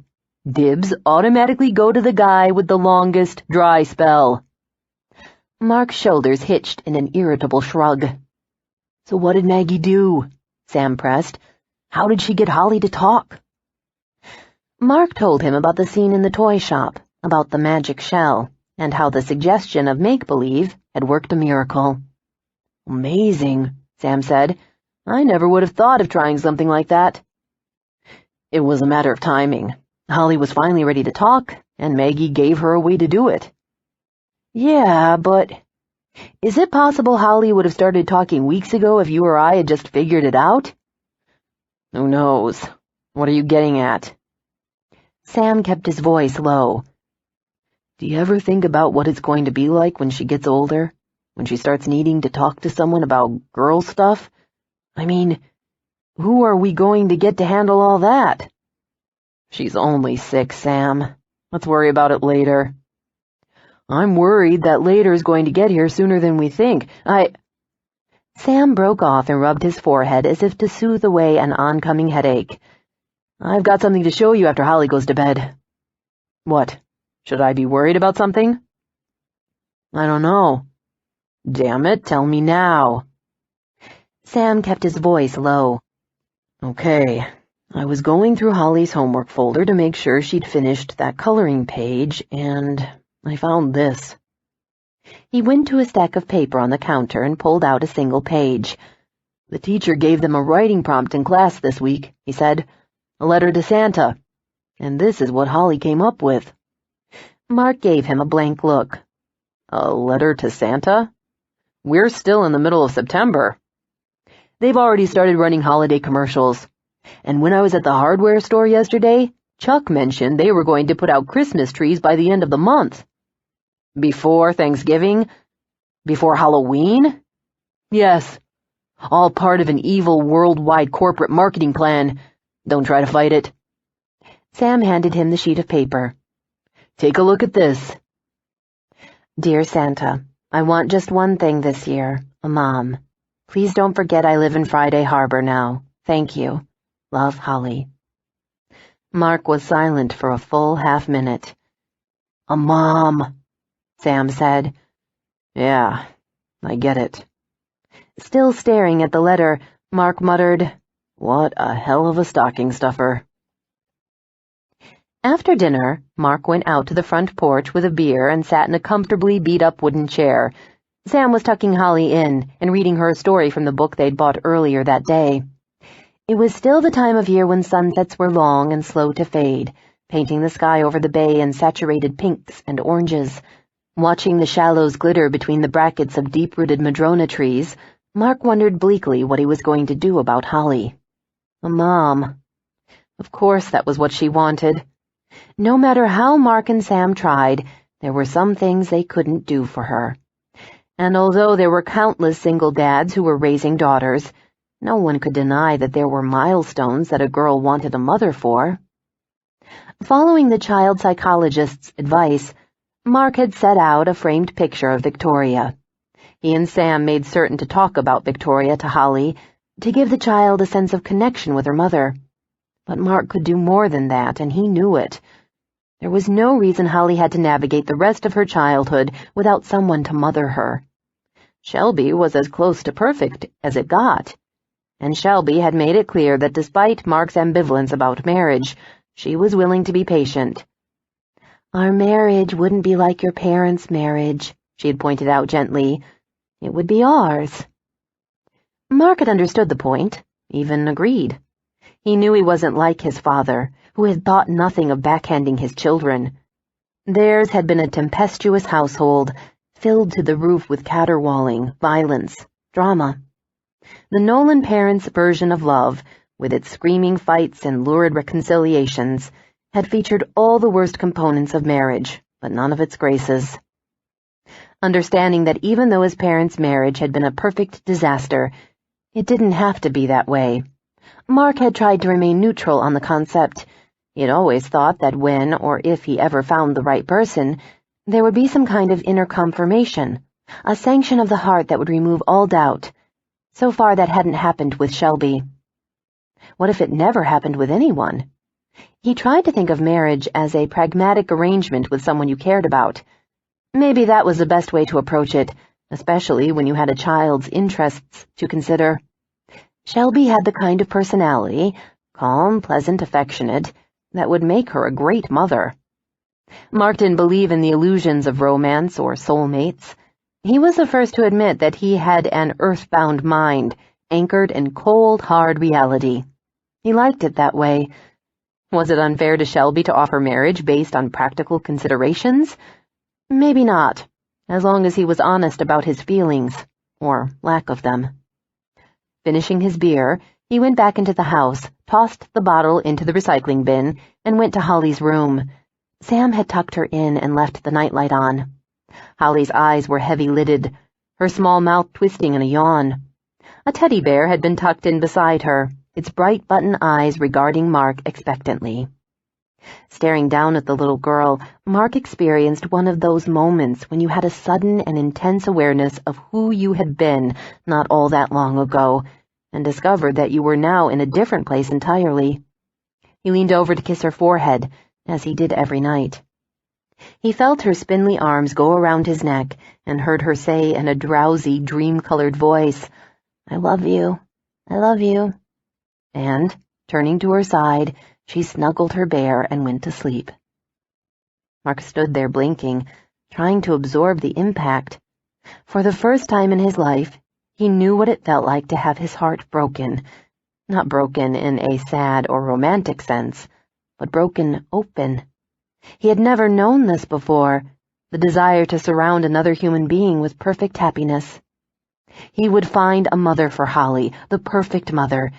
He would build a circle of people for her. Usually a child was the result of a family. In this case, however, a family was going to be the result of a child. Chapter 4. The 4 major islands, San Juan, Orcas, Lopez, and Shaw, were all accessible by Washington State ferries. You could park your car on the ferry, go to an upper-deck seating area, and prop your feet up during the 40 minutes it took to get from San Juan to Anacortes on the mainland. The water was calm, and the views were spectacular in summer and through the autumn. After dropping her dog off at the local pet hotel, Maggie drove to the ferry terminal at Friday Harbor. Although she could have taken a half-hour flight that went directly to Bellingham, she preferred the ferry to flying. She liked looking at seaside homes, the island coastlines, the occasional glimpses of dolphins or lazing sea lions. Often, flocks of feeding cormorants could be seen along tidal rips, black as cracked pepper scattered from a grinder. Since one of her sisters was going to pick her up at the Anacortes terminal, and she wouldn't need a car while staying with her family, Maggie boarded the ferry as a walk-on passenger. The vessel was a steel-electric-class ferry capable of accommodating almost 1,000 passengers and 85 vehicles, and traveling up to 13 knots. Carrying her canvas overnight bag, Maggie went to the enclosed part of the main passenger deck. She walked along one of the rows of broad benches flanking the large glass windows. The Friday morning ferry was full, with passengers headed to Seattle for appointments or weekend entertainment. She found a pair of benches that faced each other. One of them was occupied by a man wearing khakis and a navy polo shirt. He was engrossed in a newspaper, a few discarded sections beside him. "Excuse me, is this—" Maggie began, her voice fading as he looked up at her. Before she saw anything else, she saw his blue-green eyes. She felt a hot jolt, as if her heart had been attached to jumper cables. It was Mark Nolan, clean-shaven, well-dressed, sexy in his unvarnished masculinity. Focusing on her, he set aside the paper and rose to his feet, an old-fashioned gesture that disconcerted her even further. "Maggie, are you going to Seattle?" "Bellingham," She damned herself for sounding breathless. "To visit my family." He gestured to the bench opposite his. "Have a seat." "Oh, Maggie shook her head and cast a quick glance at their surroundings. "I wouldn't want to disturb your privacy." "It's okay." "Thank you, but I don't want to do the airplane thing with you." His dark brows lifted. "The airplane thing?" "Yes, when I sit next to a stranger on an airplane, I sometimes end up telling him or her stuff I'd never admit even to your closest friends. But I never have to regret it because I never see that person again." "This isn't an airplane." "But it is transportation." Mark Nolan stood there staring down at her with a disarming glint of amusement in his eyes. "The ferry ride's not all that long. How much could you spill about yourself?" "My entire life story." He struggled with a smile, as if he didn't have many to spare. "Let's take our chances. Sit with me, Maggie." A command rather than an invitation. But she found herself obeying. Setting her weekend bag on the floor, she took the bench opposite his. As she straightened, she noticed his gaze moving over her in a quick, efficient sweep. She was dressed in slim jeans, a white tee, and a cropped black jacket. "You look different," he said. "It's my hair." Self-consciously, Maggie combed her fingers through a few long, straight locks. "I flat iron it whenever I go to visit my family. Otherwise my brothers make fun of it, tuck it. I'm the only one in the family with curly hair. I'm just praying it doesn't rain. As soon as it gets wet—" She made a gesture that mimicked an explosion. "I like it both ways." The compliment was delivered with a grave sincerity that Maggie found 1,000 times more charming than flirtatiousness. "Thank you. How's Holly?" "Still talking. More all the time." He paused. "I didn't have the chance to thank you the other day. What you did for Holly." "Oh, it was nothing. I mean, I didn't really do anything." "It meant a lot to us." His gaze locked on hers. "What are you and your family doing this weekend?" "We're just going to hang out, cook, eat, drink. My parents have a big old house in Edgemoor and about 1,000,000 grandchildren. I have 7 brothers and sisters." "You're the youngest," he said. "Second youngest." She gave a disconcerted laugh. "How did you guess?" "You're outgoing. You smile a lot." "What are you? Oldest? Middle?" "Oldest." Maggie studied him frankly. "Which means you like to make the rules, you're dependable, but sometimes you can be a know-it-all." "I'm right most of the time," he admitted modestly. A laugh rustled in her throat. "Why did you open a toy store on the island?" he asked. "It was sort of a natural segue. I used to paint children's furniture. That was how I met my husband. He had an unfinished furniture factory where I bought some of my stuff. Little table and chair sets and bed frames. But after we got married, I stopped painting for a while because of the cancer. And when I started working again, I wanted to try something different. Something fun." As she saw that he was about to ask something else, possibly about Eddie, she forestalled him by asking quickly, "What do you do?" "I have a coffee roasting business." "Like a home-based business, or—" "I've got 2 partners and a facility in Friday Harbor. We have a big industrial roaster that can produce about 100 pounds per hour. We have about a half-dozen roast profiles we sell under our own name, but we've also come up with a few different lines for outlets on the island, as well as Seattle, Linwood, and a restaurant in Bellingham, actually." "Really? What's the name?" "A vegetarian place called Garden Variety." "I love that place, but I've never tried the coffee." "Why not?" "I gave it up a few years ago, after reading an article that said it wasn't good for you." "It's practically a health tonic," Mark said indignantly, "full of antioxidants and phytochemicals. It reduces your risk of certain kinds of cancer. Did you know that the word coffee comes from an Arabic phrase that translates to wine of the bean?" "I didn't know that," Maggie said, smiling. "You take your coffee seriously, don't you?" "Every morning," he replied. "I run to the coffee maker like a soldier returning to a lost love after the war." Maggie grinned, thinking what a wonderful voice he had. Low but penetrating. When did you start drinking it? High school. I was studying for an exam. I tried my first cup of coffee because I thought it would help me stay awake. What do you like most about it? The taste? The caffeine? I like starting the day with news and Jamaica Mountain Blue. I like having a cup in the afternoon while complaining about the Mariners or the Seahawks. I like knowing that in one cup of coffee you're getting flavors from places most of us will never see. The Tanzanian foothills of Kilimanjaro, the Indonesian islands, Colombia, Ethiopia, Brazil, Cameroon. I like it that a truck driver can have just as good a cup of coffee as a millionaire. But most of all, I like the ritual. It brings friends together. It's a perfect ending to dinner. And on occasion it can tempt a beautiful woman to come up to your apartment. That has nothing to do with coffee. You could tempt a woman with a glass of tap water.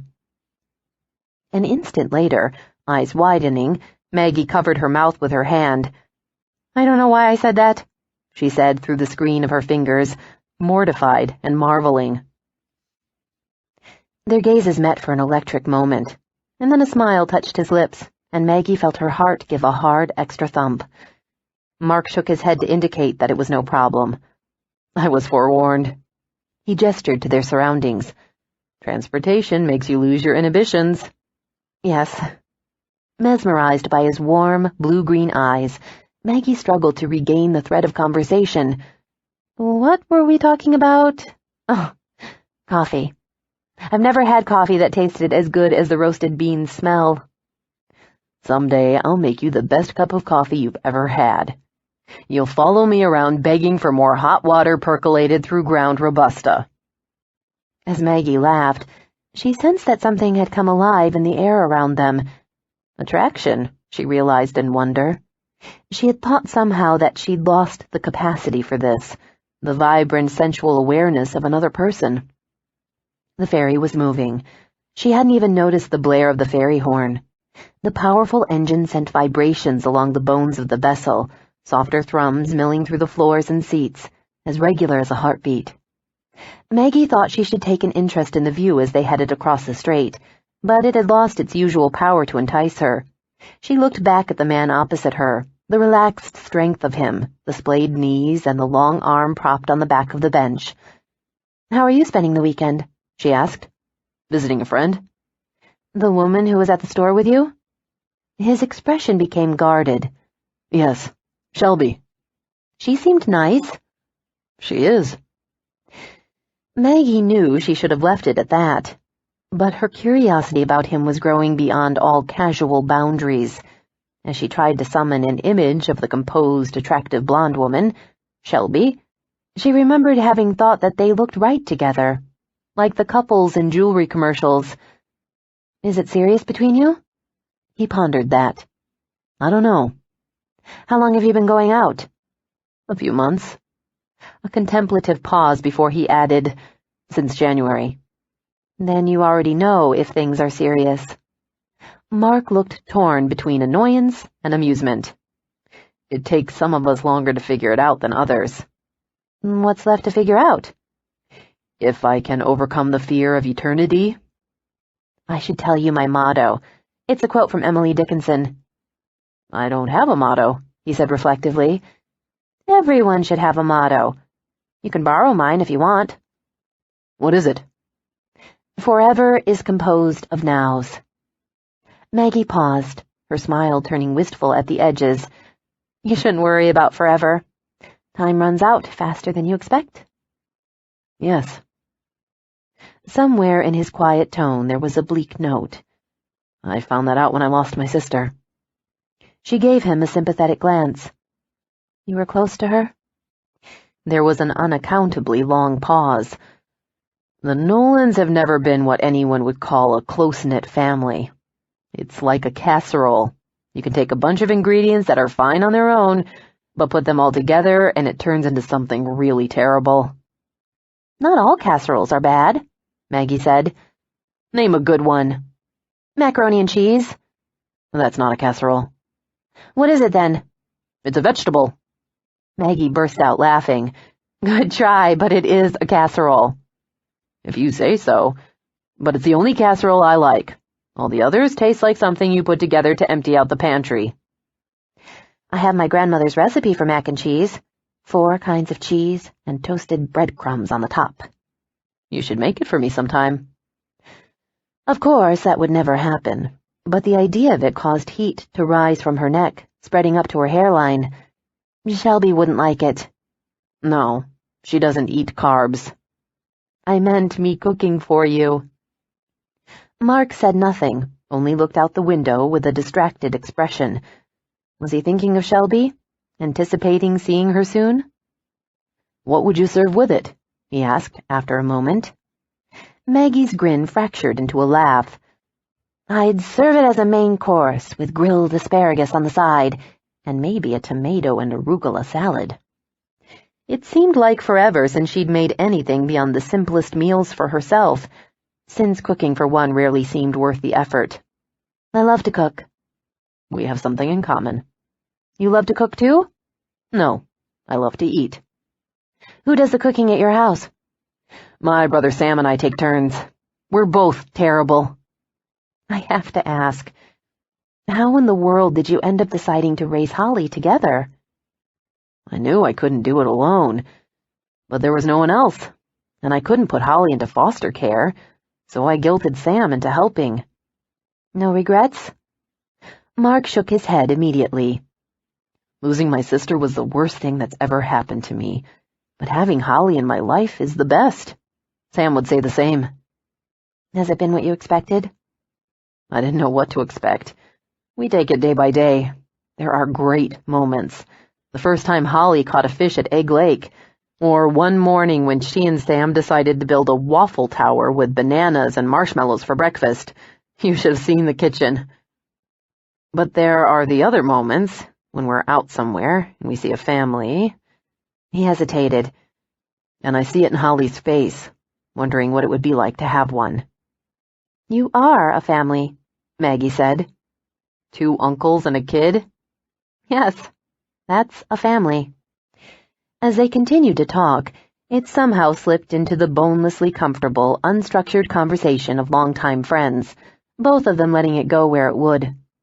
She told him what it was like to have lived in a big family, the endless competition for hot water, for attention, for privacy.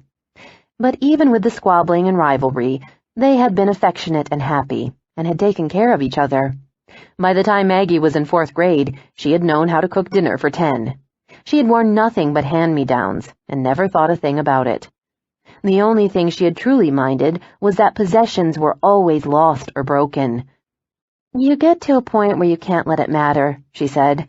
So even as a little girl, I developed a Buddhist-like non-attachment to my toys. I'm good at letting go of things. Although Mark was hardly verbose when it came to discussing his family, there were a few spare revelations. Maggie gathered that the Nolan parents had been absorbed in their private war of a marriage, while their offspring sustained the collateral damage. Holidays, birthdays, family occasions, all set the stage for routine showdowns. We stopped having Christmas when I was 14, Mark told her. Maggie's eyes widened. Why? It started because of a bracelet my mom saw while she was out with Victoria. It was in a store window, and they went in and she tried it on, and told Vic she had to have it. So they came home all excited, and from then on, all Mom talked about was how much she wanted that bracelet for Christmas. She gave Dad the information about it, and kept asking had he done anything about it, when was he going to get it, and it became this huge deal. So Christmas morning came, and there was no bracelet. What did he give her instead? Maggie asked, fascinated and appalled. I don't remember. A blender or something. Anyway, Mom was so angry that she said we would never have a family Christmas again. Ever? Ever. I think she'd been looking for an excuse, and that was it. And we were all relieved. From then on, we all went our separate ways for Christmas, spent it at friends' houses, or went to a movie or something. Seeing her expression, he felt the need to add, it was really fine. Christmas never meant what it was supposed to for us. But here's the weird part of the story. Victoria felt so bad about the whole thing that she got Sam and Alex and me to pitch in and buy the bracelet for Mom's birthday. We all worked and saved up for it, and Victoria wrapped it in fancy paper with a big bow. And when she opened it, we were expecting some huge reaction, tears of joy, something like that. But instead, it was like she didn't remember the bracelet at all. She said, "How nice," and "thank you," and that was it. And I never remember seeing her wear it. Because it was never about the bracelet. Yeah. He gave her an arrested look. How did you know that? Most of the time when couples argue, it's not really about the thing they're fighting about. There's a deeper reason why they're arguing. When I argue with someone, it's always about the thing I'm arguing about. I'm shallow that way. What do you and Shelby argue about? We don't. You never argue about anything? Is that bad? No, not at all. You think it's bad? Well, I guess it depends on the reason. Is there no conflict because you happen to agree about absolutely everything? Or is it because neither of you is all that invested in the relationship? Mark pondered that. I'm going to pick a fight with her as soon as I reach Seattle and find out. Please don't, Maggie said, laughing. It seemed they had only been talking for 10 or 15 minutes, but eventually it registered with Maggie that people were gathering their belongings, preparing for the arrival at Anacortes. The ferry was crossing the Rosario Strait. A mournful blare irritated her into the awareness that an hour and a half had disappeared with unbelievable speed. She felt herself coming out of something like a trance, and she reflected privately that the ferry ride to Anacortes had been more fun than anything she had done in months. Maybe years. Standing, Mark looked down at her with a disarming half-smile. Hey. The soft tone of his voice sent a pleasant prickling sensation along the back of her neck. Are you taking the ferry back on Sunday afternoon? She stood as well, unbearably aware of him, her senses wanting to draw in the details of him, the heat of his skin beneath the cotton shirt, the place where the dark locks of his hair, shiny as ribbons, curled slightly against the tanned skin of his neck. "Probably," she said in answer to his question. Will you be on the 2:45 or the 4:30? "I don't know yet." Mark nodded, letting it go. As he left, Maggie was aware of a sense of unsettling pleasure, edged with yearning. She reminded herself that Mark Nolan was off-limits, and so was she. Not only did she distrust the intensity of her own attraction to him, but she wasn't ready for the kind of risk he presented. She would never be ready for that. Some risks you could only afford to take once. Chapter 5. Growing up in the Edgemoor neighborhood of Bellingham, Maggie and her brothers and sisters had explored the trails of Chuckanut Mountain and played along the shores of Bellingham Bay. The quiet neighborhood offered views of both the San Juans and the Canadian mountains. It was also situated next to Fairhaven, where you could browse through unique shops and galleries, or eat at restaurants where the waiters could always tell you about the freshest catch and where it had been brought from. Bellingham lived up to its nickname of the City of Subdued Excitement. It was laid back, comfortable, the kind of place where you could be as eccentric as you wanted, and you would always find company. Cars were bandaged with every kind of bumper sticker. Competing political yard signs sprang from people's lawns like spring-flowering bulbs. Any kind of belief was tolerated, as long as you weren't pushy about it. After Maggie's sister Jill picked her up in Anacortes, they went to the Fairhaven district for lunch. Since Maggie and Jill were the two youngest siblings in the Norris family, only a year and a half apart in age, they had always been close. They had gone through the school system one grade apart, attended the same camps, shared the same crushes on teen idols. Jill had been the maid of honor at Maggie's wedding, and she had asked Maggie to be the matron of honor at her upcoming wedding to a local firefighter, Danny Stroud. "I'm glad we're stealing some private time," Jill said as they shared tapas at Flats, a small Spanish restaurant with oversized picture windows and a tiny outside patio lined with flower boxes. "Once I bring you to Mom and Dad's house, you're going to be swarmed, and I won't get to talk to you at all. Except that tomorrow night, you're going to have to make a little time to meet someone." Maggie paused in the act of lifting a glass of sangria to her lips. "Who?" she asked warily. "Why?" "A friend of Danny's." Jill's tone was deliberately casual. A very cute guy, very sweet. Did you already ask him over? No, I wanted to mention it to you first, but good. I don't want to meet him. Why? Have you started going out with someone? Jill, have you forgotten the reason I'm in Bellingham this weekend? It's the 2nd anniversary of Eddie's death. The last thing I want to do is meet someone. I thought this would be the perfect time. It's been 2 years. I'll bet you haven't been on one date since Eddie died, have you? I'm not ready yet. Their conversation was interrupted as the waitress brought a Bayona sandwich, a grilled pepper sausage and cheese on crusty peasant bread. It was always cut into 3 parts, the middle being the most succulent, smoky, and melting section of all. How will you know when you're ready? Jill asked, after the waitress had left. Do you have a timer that goes off or something?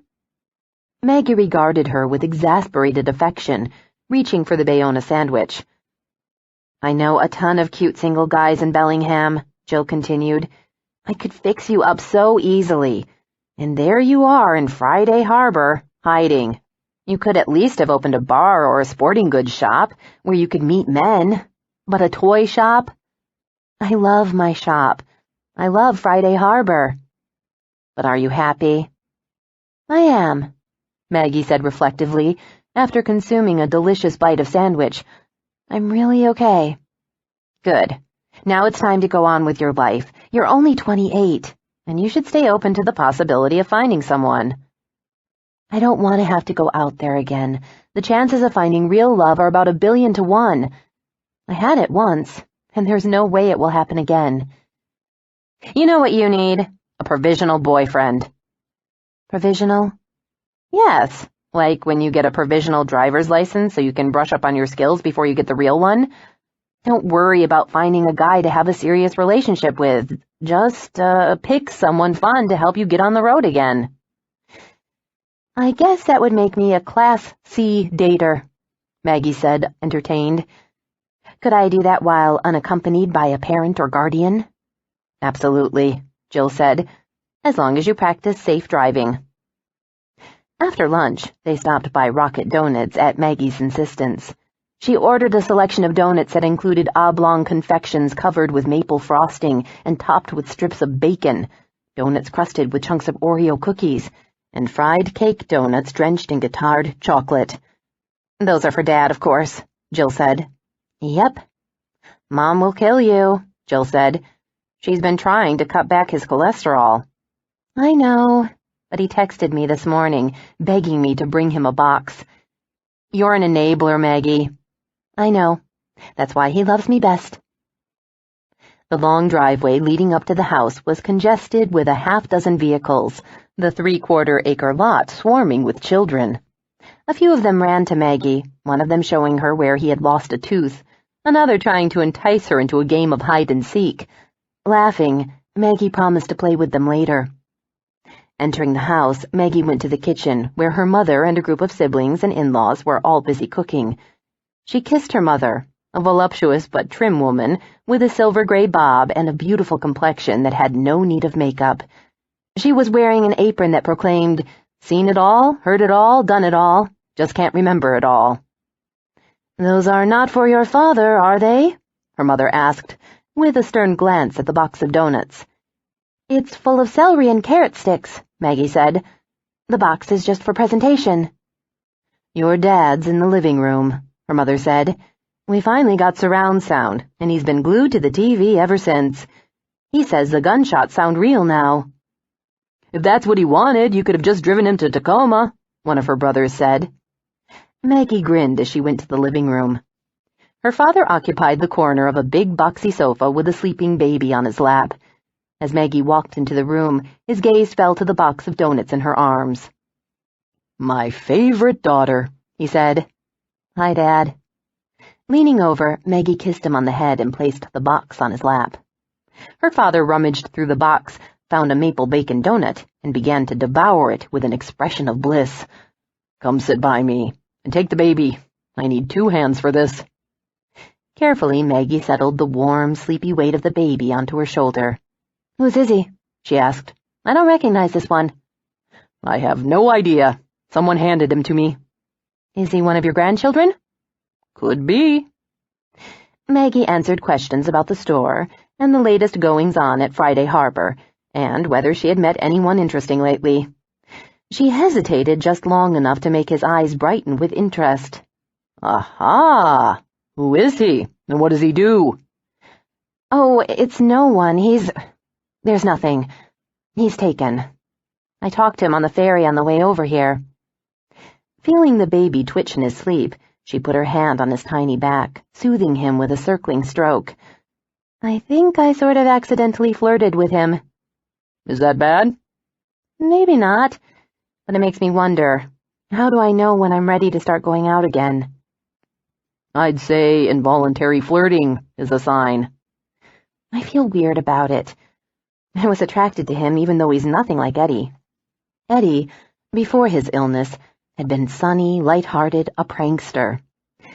The man she had spent time with this morning was darker, quieter, with a reserve that hinted of deeply felt intensity.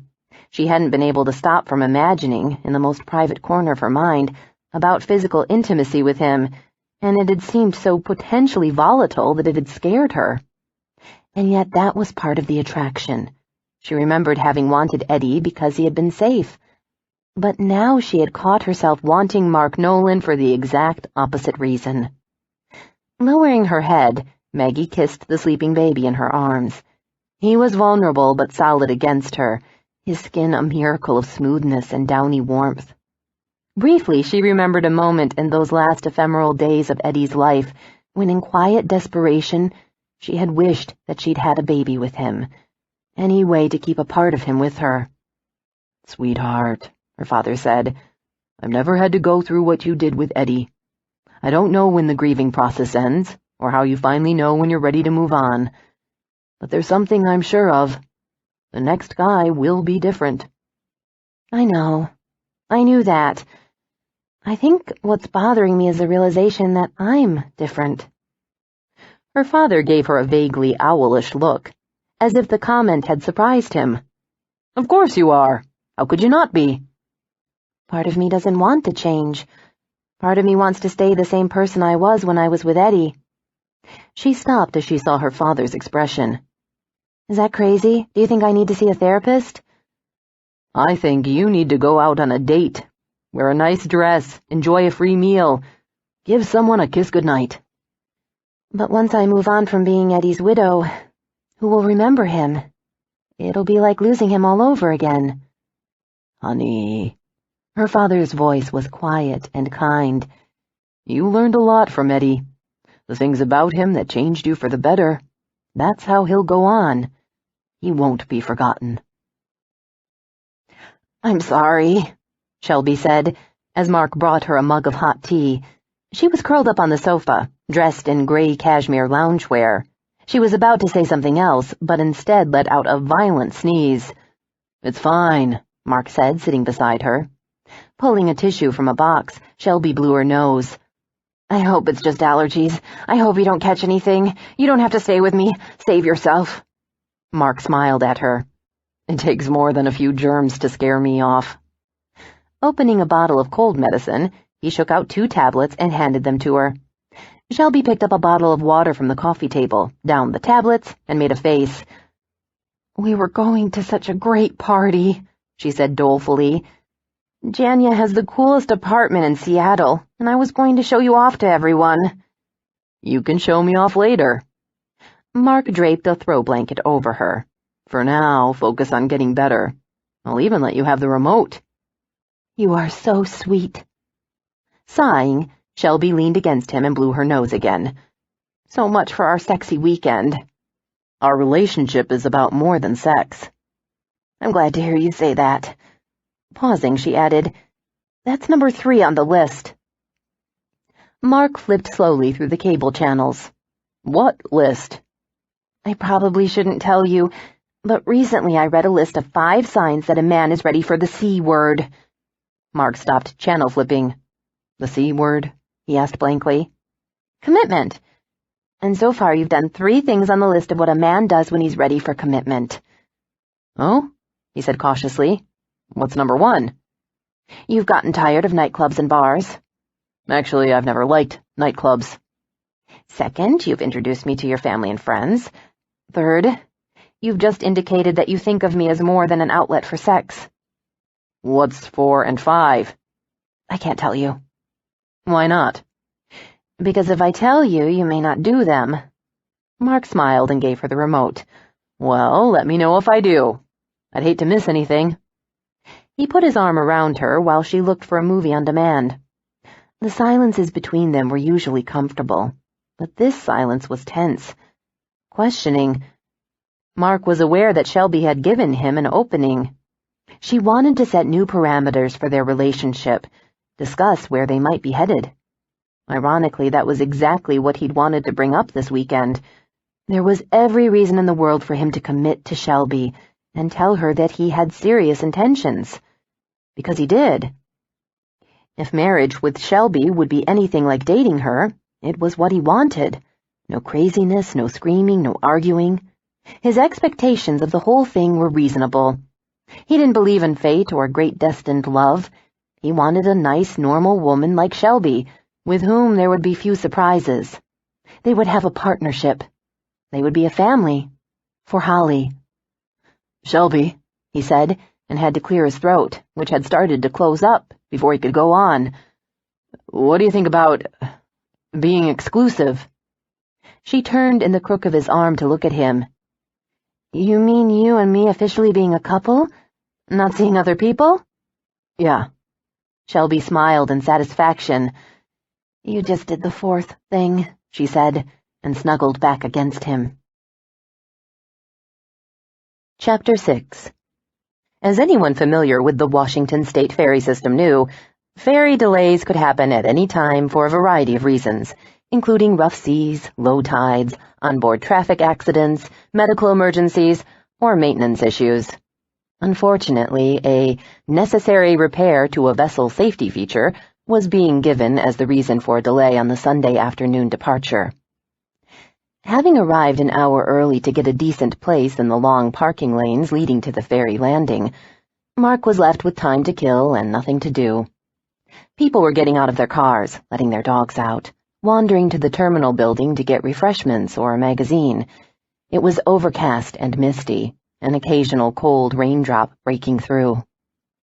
Feeling restless and moody, Mark walked toward the terminal.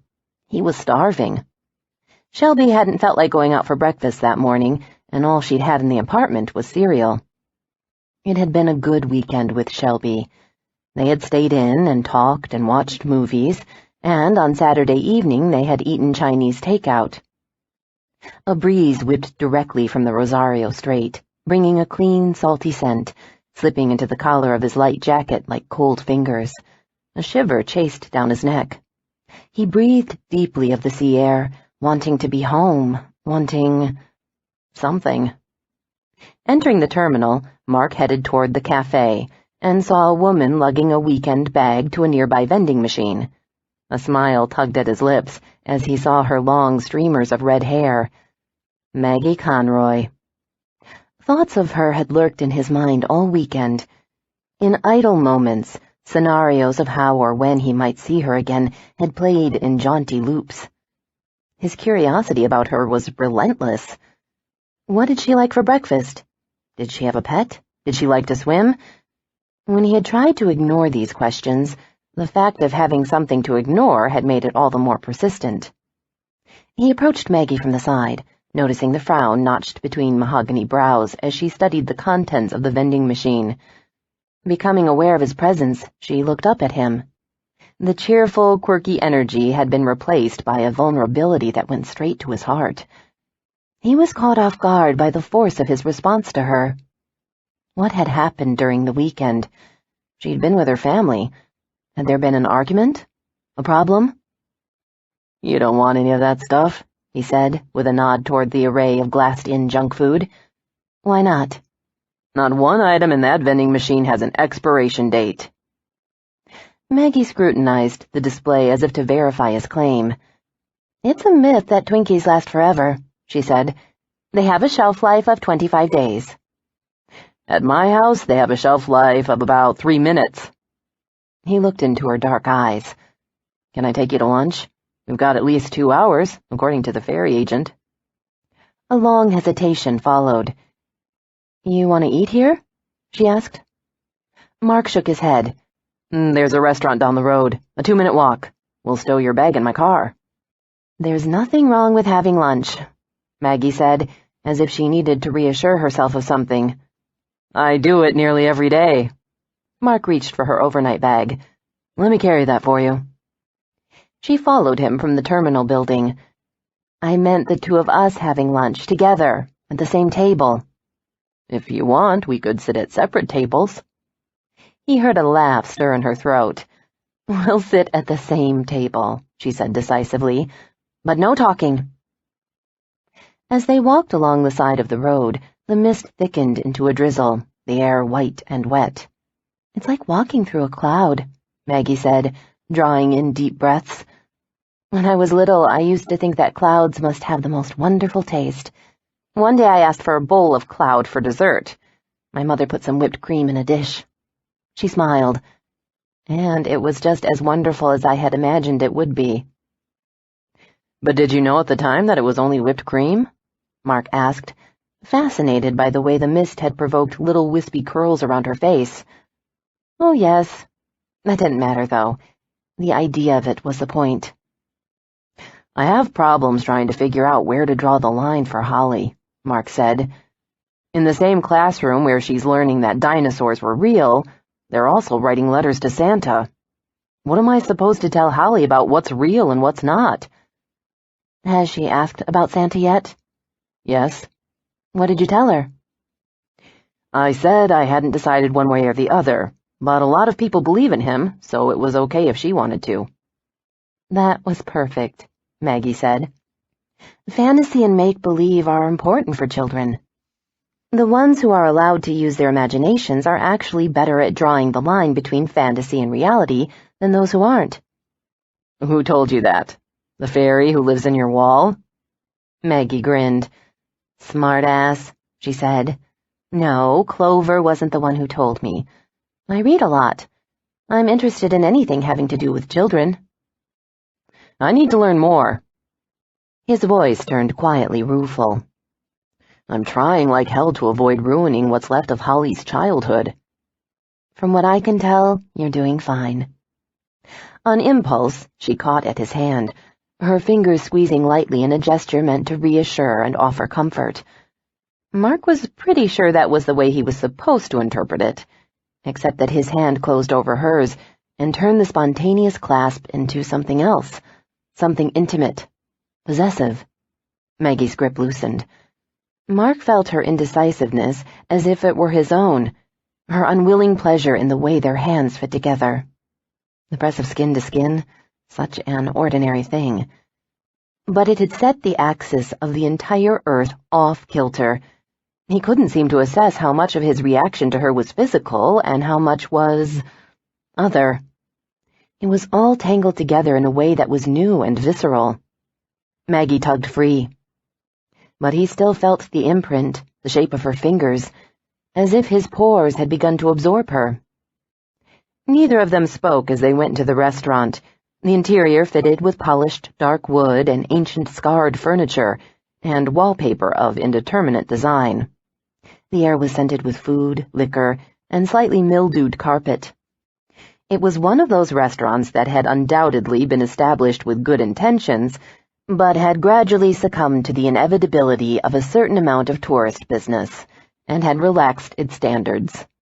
Still, it was a decent enough place to pass the time, and it offered a view of the strait. An indifferent waitress came to take their drink orders. Although Mark usually drank beer, he ordered a whiskey. Maggie ordered a glass of house red, and then changed her mind. "No, wait," she said. "I'll have whiskey too." "Straight?" the waitress asked. Maggie gave Mark a questioning glance. "She'll have a whiskey sour," he said, and the waitress nodded and left. By this time, Maggie's damp hair had renewed itself into buoyant, zigzagging curls. He could easily become obsessed with them. Clearly, any attempt to ignore his attraction to her was doomed. It seemed that everything he had ever liked in a woman, including things he hadn't even been aware of liking before, had been arranged in one perfect bouquet. Before the waitress left, Mark asked if he could borrow a pen, and she gave him a ballpoint. Maggie watched, brows lifting slightly, as Mark wrote something on a paper napkin and handed it to her. "How was your weekend?" A smile crossed her face. "We don't really have to follow the no-talking rule," she told him. Setting the napkin down, she stared at him while her smile faded. A short sigh escaped her, as if she'd just finished a sprint. "The answer is, I don't know." Making a little face, she gestured with palms turned upward, as if to indicate that the issue was hopelessly complicated. "What about yours?" "I don't know either." The waitress arrived with the drinks and jotted down their lunch orders. After she left, Maggie took a sip of the whiskey sour. "You like it?" Mark asked. She nodded at once and licked the salty tang from her lower lip, a delicate flick of her tongue that made Mark's pulse jump in several places at once. "Tell me about your weekend," he said. "Saturday was the second anniversary of my husband's death." Maggie's dark gaze met his over the rim of the glass. "I didn't want to be alone. I thought about visiting his parents, but he was the only thing we had in common, so I went to stay with my family. I was surrounded by 1,000 people all weekend, and I was lonely, which makes no sense." "No," Mark said quietly. "I understand." The second anniversary was different from the first. The first one... Maggie shook her head and made a little gesture with her hands, a sort of sweeping away motion.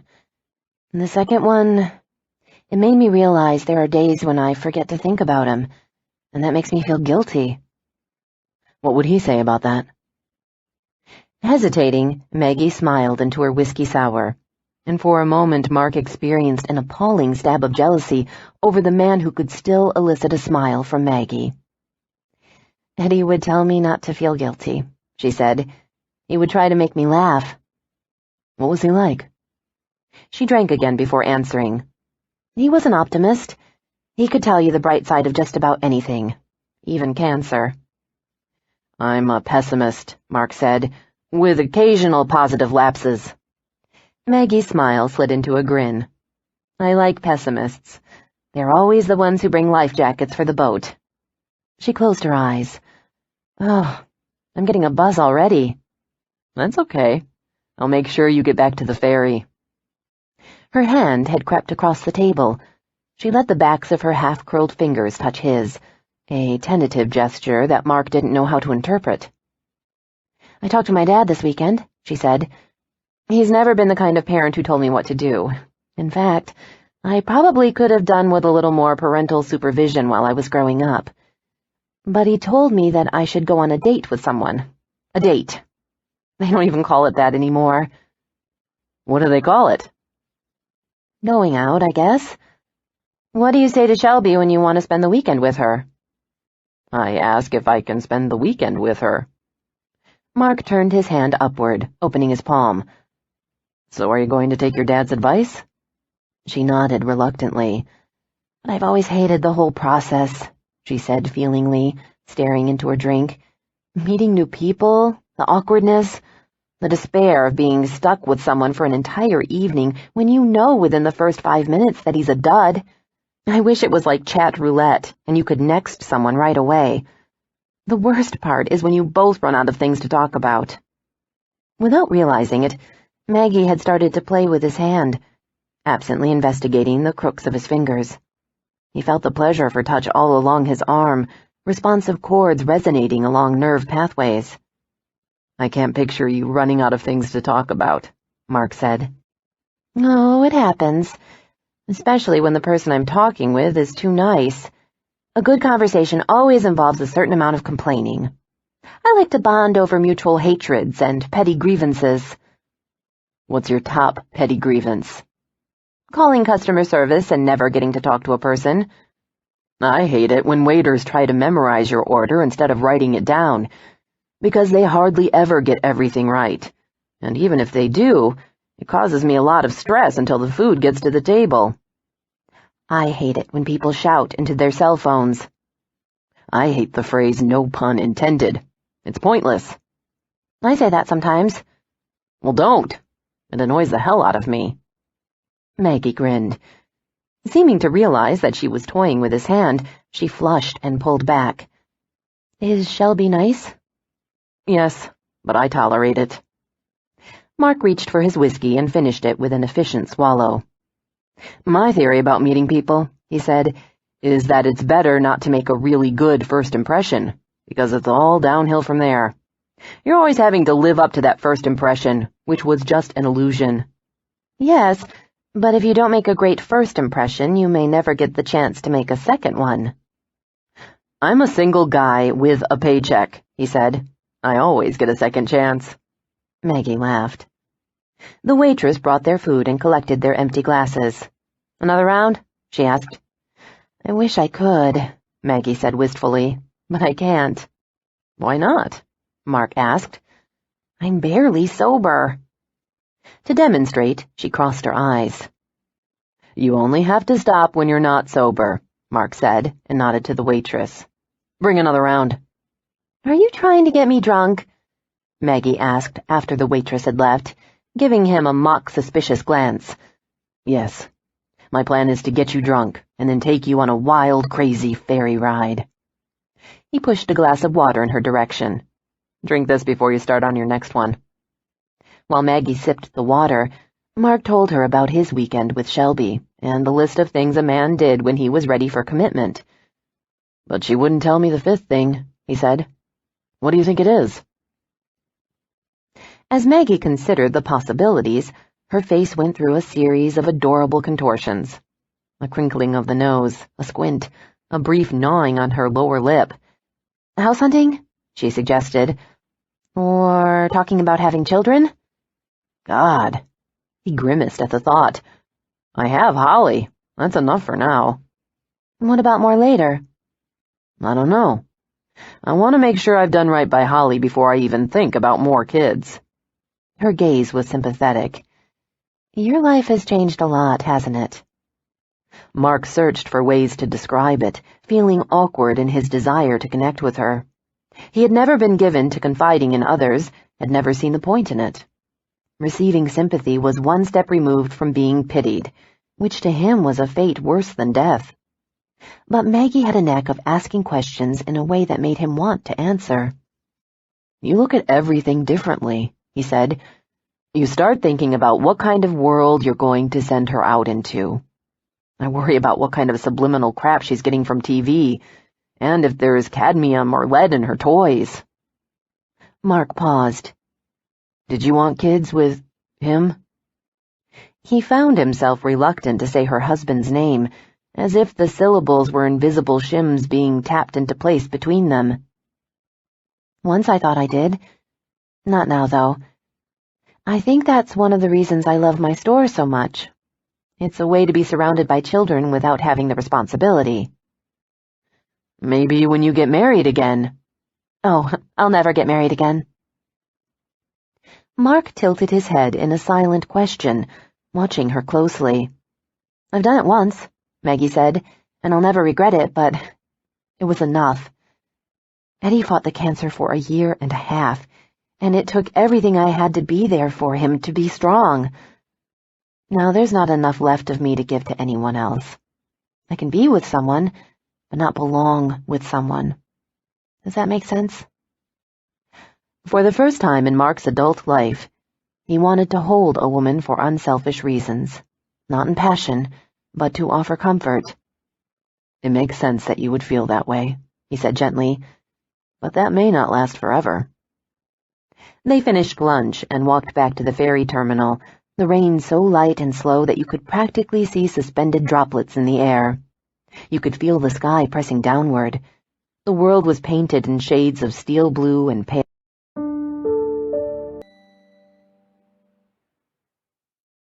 gray, with Maggie's hair holding an intensity of red beyond red, every lock an inviting sine wave finished in a neat coil. Mark would have given anything to play with those striated curls, to fill his hands with them.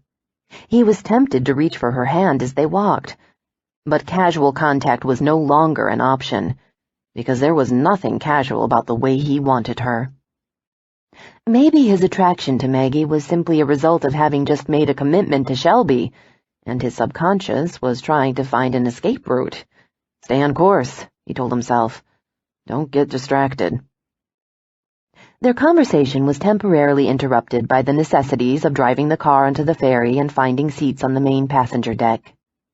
After that, they occupied the same bench, talking about everything and nothing. Their occasional silences felt like the peaceful interludes after sex, when you lay there steeped in sweat and endorphins. Mark was trying hard not to imagine sex with Maggie. Taking her to bed and doing everything to her, deep-pitched and half-speed, improvised and stretched out and repeated. He wanted her under him, over him, wrapped around. Her body would be pale, adorned with a few constellations of freckles. He would chart them, trace their paths with his hands and lips, find every secret pattern and shiver and pulse. The ferry docked. Mark waited on the main passenger deck longer than he should have, reluctant to part company with Maggie. He was one of the last people to go downstairs to the parking lanes and get in his car. The sky was sherbet-colored and streaked with cirrus. He felt, as always, the relief of returning to the island, where the air was easier to breathe, softer, and the brisk tension of the mainland ceased. The shoulders of the passengers waiting on the deck dropped en masse, as if they had all been rebooted simultaneously. Mark had to return to his car soon, or it would block the entire lane from moving off the ferry, and he would face the justifiable wrath of dozens of drive-on passengers. But as he looked down at Maggie, every cell in his body resisted the idea of leaving her. "Do you need me to drive you somewhere?" he asked. An instant shake of her head, red waves swishing across her shoulders. "My car's parked nearby." "Maggie," he said carefully, "maybe sometime—" "No," she said, her smile gently regretful. "There's no room for friendship, no future in it." She was right. The only thing left was to say goodbye. Something Mark was usually good at. This one was tricky, however. "See you around," or "take care," were too indifferent, too casual. But any indication of how much the afternoon had meant to him wouldn't have been welcomed. In the end, Maggie solved his dilemma by removing the need for goodbye. She smiled at his hesitation and set her hand to his chest, giving him a playful hint of a nudge. "Go," she said. And he did, without looking back, descending the narrow, steel-lined staircase with echoing footsteps. He felt his heart beating strongly in the place her hand had touched. Getting into his car, he closed the door and fastened his seatbelt. As he waited for a signal to pull forward, he had the tugging, nagging sense of having lost something important. Chapter 7. With the arrival of October, whale watching and kayaking were over for the year. Although tourists still came to San Juan Island, it was nothing compared to the deluge during the summer months. The question most often asked by tourists was how Friday Harbor had gotten its name. Maggie had quickly learned the two standard versions of the story. The one everyone preferred was the local lore that a sea captain, upon entering the harbor and seeing a man on shore, asked, "What bay is this?" The man, mistakenly hearing the question as, "What day is this?" replied, "Friday." The truth, however, was that the harbor had been named after a Hawaiian, Joseph Friday, who had worked for the Hudson's Bay Company, tending sheep about 6 miles north of the harbor. When sailors came along the coast and saw the column of smoke rising from his camp, they knew they had reached Friday's Bay, and the British had eventually charted it that way. The island had transferred to American possession in 1872, and from then on industry had flourished. San Juan Island had been the fruit-growing capital of the Northwest. It had also been home to lumber and shake mills and salmon-packing companies. Now the waterfront was crowded with upscale condominiums and pleasure craft instead of canneries and scows. Tourism had become the mainstay of the economy, and although it peaked during the summers, it was a year-round industry. With autumn in the air and the leaves in full color, the residents of San Juan Island began to prepare for the upcoming holidays. The island bustled with harvest festivals, farmers' markets, wine tastings, gallery events, and theater performances.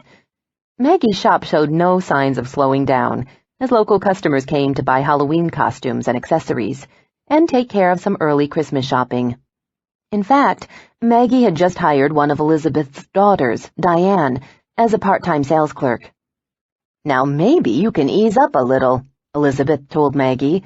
"Taking a day off won't kill you, you know." "I have fun at the shop." "Go have fun away from the shop," Elizabeth said. "You need to have a conversation with someone who's over 4 feet tall." An idea occurred to her. "You should get a massage at that spa in Roche Harbor. They have a new masseuse named Taron. One of my friends says he has the hands of an angel." Her brows waggled significantly. "If it's a man, I don't think it's a masseuse," Maggie said. "But at the moment I can't remember what you call a man who massages you."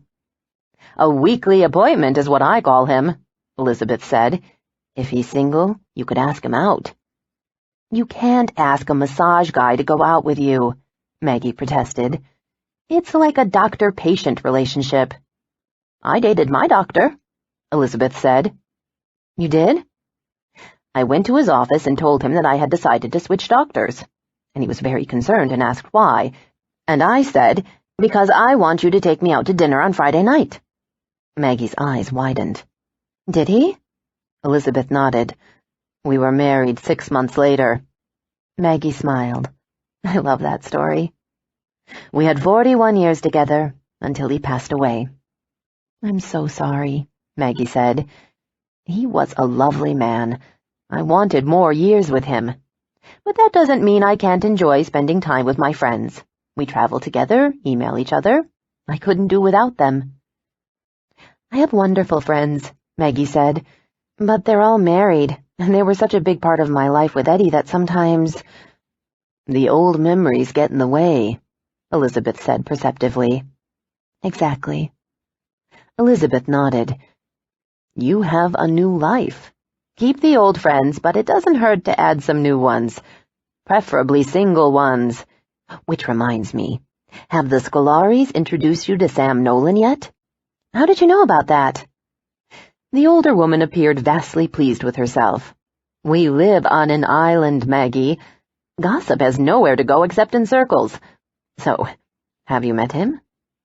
Maggie busied herself with rearranging some fresh lavender stalks in a vase shaped like a milk jug. The idea of going out with Mark's younger brother was intolerable. Every small resemblance, the shape of his eyes, or the pitch of his voice, would make the entire experience an exercise in misery. And that would be unfair to Sam.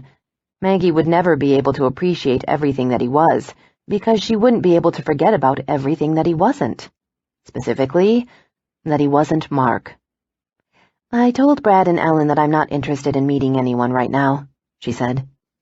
"But Maggie," Elizabeth said, perturbed, "Sam Nolan is the most charming, good-natured young man in the world. And he's between girlfriends since he's been so busy with the vineyard. He's a winemaker, a romantic. You don't want to miss out on an opportunity like this." Maggie gave her a skeptical smile. "Do you really think this young, charming, single guy is going to want to go out with me?" "Why wouldn't he?" "I'm a widow. I have baggage." "Who has no baggage?" Elizabeth clicked her tongue in chiding. "For heaven's sake, being a widow is nothing to feel awkward about. It means you're a woman with a spice of experience, a woman who has been loved. We know how to appreciate life. We appreciate humor. We enjoy our closet space. Believe me, Sam Nolan won't mind in the least that you're a widow." Maggie smiled and shook her head. Picking up her bag from behind the counter, she said, "I'm going to walk over to the market, chef, and get some sandwiches for lunch. What do you want?" "Pastrami melt with extra cheese and extra onion." As Maggie reached the door, Elizabeth added cheerfully, "Extra everything." The market chef was an artisan deli that made the best sandwiches and salads on the island. There was always a crowd at lunchtime, but the wait was worth it. Looking into a glass case filled with fresh salads, pasta, perfect meatloaf slices, and thick wedges of vegetable quiche, Maggie was tempted to order one of everything. She settled for a Dungeness crab, artichokes and melted cheese on toasted homemade bread, and ordered the pastrami melt for Elizabeth. "For here or to go?" the girl behind the counter asked. "To go, please." Seeing a stack of slab-like chocolate chip cookies in a glass jar near the register, Maggie added, "And under no circumstances should you add any of those." The girl smiled. "One or two?" "Just one." "If you want to sit over there, I'll bring the sandwiches to you in just a minute." Maggie sat by a window and people watched as she waited. In no time at all, the girl approached with a white paper sack. "Here you go." "Thank you." "Oh, and—" The girl handed her a napkin. "Someone asked me to give this to you." "Who?" Maggie asked blankly, but the girl had already hurried away to help a customer. Maggie's gaze fell to the white paper napkin in her hand. Someone had written on it, "Hi." Looking up in bemusement, Maggie scanned the small seating area. Her breath caught as she saw Mark Nolan and Holly sitting at a bistro table in the corner. His gaze held hers, and a slow smile curved his lips. The message on the napkin crumpled into Maggie's palm, her fingers tightening reflexively. A responsive ache of happiness awakened in her chest, just at the sight of him. Damn it. She had spent weeks trying to convince herself that the interlude she'd had with Mark had not been nearly as magical as it had seemed. But that didn't explain the new habit of her heart to skip or stutter whenever she saw a dark-haired man in a crowd. It didn't explain why, more than once, she had awakened with the sheets tangled around her legs and her mind filled with the pleasant haze of having dreamed about him. As Mark stood from the table and walked to her with Holly in tow, Maggie was filled with a terrible, giddy rush of infatuation. Hectic color spread everywhere, right up to her hairline. Her heartbeat throbbed in every limb. She couldn't look directly at him, couldn't look fully away from him, just stood in unfocused confusion, bags in hand. "Hi, Holly," she managed to say to the beaming child, whose hair was plaited in two perfect blonde braids. "How are you?" The child surprised her by darting forward and hugging her. Surprised, Maggie automatically closed her free arm around the small, slender body. Still hanging around her waist, Holly tilted her head back and smiled up at her. "I lost a tooth yesterday," she announced, and showed her the new gap in the bottom row. "That's wonderful," Maggie exclaimed. "Now you have 2 places to put your straws when you drink lemonade." "The tooth fairy gave me $1, and my friend Katie only got 50 cents for hers." This comparison was relayed with a hint of concern at the vagaries of such a pricing system. "The tooth fairy," Maggie repeated, casting an amused glance at Mark. She knew how he felt about encouraging Holly to believe in fantasy creatures. "It was a perfect tooth," Mark said. "Obviously, a tooth like that deserved $1. His gaze swept over Maggie. "We were heading to your shop after lunch." "Anything in particular you're looking for?" "I need fairy wings," Holly told her, "for Halloween." "You're going to be a fairy? I have wands, tiaras, and at least a half-dozen different pairs of wings. Would you like to walk to the shop with me?" Holly nodded eagerly and reached for her hand. "Let me carry that stuff for you," Mark said. "Thank you." Maggie gave him the paper sacks, and they left the market chef together. During the walk, Holly was talkative and lively, telling Maggie about her friends' Halloween costumes and what kind of candy she hoped to get, and about the harvest festival she was going to after the trick-or-treating. Although Mark said little, Maggie was intensely aware of his presence just behind them. As soon as they entered the shop, Maggie guided Holly to a rack of fairy wings, all beribboned, glittered, and painted with swirls. "Here they are." Elizabeth approached them. "Are we shopping for wings? How lovely." Holly stared quizzically at the elderly woman, who wore a veiled cone hat and a long tulle skirt, and carried a magic wand. "Why are you dressed like that? It's not Halloween yet." "It's my outfit for when we have birthday parties at the shop." "Where?" Holly asked, casting an eager glance all around the shop. "There's a party room in the back. Would you like to see it? It's all decorated." After looking to Mark for permission, Holly went eagerly to the back with Elizabeth, skipping and hopping. Mark looked after her with a wry, affectionate grin. "She bounces," he said. "All the time." His gaze returned to Maggie. "We won't stay long," he said. "I don't want to keep you from your lunch." "Oh, that's no problem. How—" It felt like she had just taken a spoonful of honey, having to swallow repeatedly against the sweet thickness. "How are you?" "Fine. You?" "I'm doing great," Maggie said. "Are you and Shelby—" She had intended to say engaged, but the word stuck in her throat. Mark understood what she was trying to ask. "Not yet." He hesitated. "I brought this for you." He set a tall, narrow-bodied thermos onto the counter, the kind that was capped by a drinking cup. Maggie hadn't noticed him carrying it before. "Is that coffee?" she asked. "Yes, one of my roasts." The offering pleased her more than it should have. "You're a bad influence," she told him. His voice was husky. "Hope so." It was a delicious moment, standing there with him, imagining for one forbidden moment what it would be like to take one step forward and erase the distance between them, to press all along him against hardness and heat, and feel him gather her in. Before Maggie could thank him, Elizabeth returned with Holly. The little girl, excited by the decorated party room and a big castle cake with candles on all the turrets, went immediately to Mark and demanded that he come see it too. He smiled and let himself be towed away. Eventually, Mark and Holly piled up their purchases on the counter, a set of fairy wings, a tiara, and a green and purple tutu. Elizabeth rang them up, chatting amiably, while Maggie was busy helping a customer. Maggie climbed a folding step stool to reach some figurines that had been stored in a cabinet above a display case. After retrieving Dorothy, the Tin Woodman, the Lion, and Scarecrow, she told the customer that the Wicked Witch was out of stock. "I can reorder and have her here in about a week," Maggie said. The customer hesitated. "Are you sure? I don't want to buy the others if I can't get the whole set." "If you'd like, we'll call the distributor and make certain they can send the witch." Maggie glanced toward the cash register. "Elizabeth?" "I have the number right here," Elizabeth said, brandishing a laminated list. She smiled as she recognized the customer. "Hello, Annette. Is this going to be a present for Kelly? I knew she would love that movie." "She's watched it at least 5 times," the woman replied with a laugh, and went to the counter as Elizabeth dialed the phone. Gathering up an armload of extra figurines, Maggie climbed the step stool and began to replace them in the cabinet. She struggled briefly as some of the boxes shifted in her arms. A pair of hands came to her waist, steadying her. Maggie froze briefly as she comprehended that Mark was standing behind her.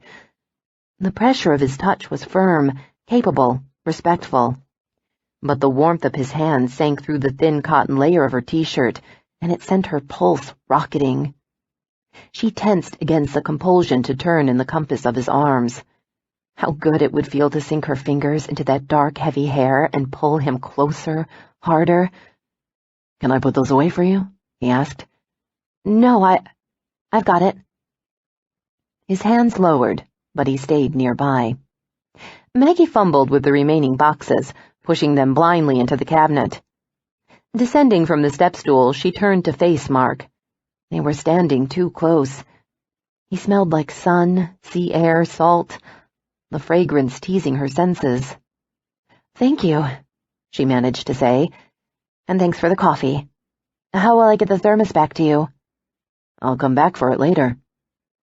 Having rung up the other customers, Elizabeth approached them. "Mark, I've been trying to convince Maggie to meet Sam. Don't you think they would have a good time together?" Holly's face lit up at the suggestion. "You would like my Uncle Sam a lot," she told Maggie. "He's funny, and he has a new DVD player." "Well, those are my 2 requirements," Maggie replied with a grin. She glanced up at Mark, whose face had gone expressionless. "Would I like him?" she dared to ask. "You don't have much in common." "They're both young and single," Elizabeth protested. "What else do they have to have in common?" Now Mark was wearing a distinct scowl. "You want to be introduced to Sam?" he asked Maggie. She shrugged helplessly. I'm pretty busy. Let me know when you decide. I'll take care of it. He gestured to Holly. Time to go. Bye, the little girl said brightly, coming forward to hug Maggie again. Bye, Holly. After the pair had left, Maggie glanced around the shop, which had cleared out for the time being. Let's have lunch, she told Elizabeth. They went to the room at the back of the shop and sat at the table, keeping their ears tuned for the telltale jingle of the bell on the door. While Elizabeth unwrapped the sandwiches, Maggie unscrewed the top of the thermos. An enticing scent wafted upward, toasty, rich, and cedary.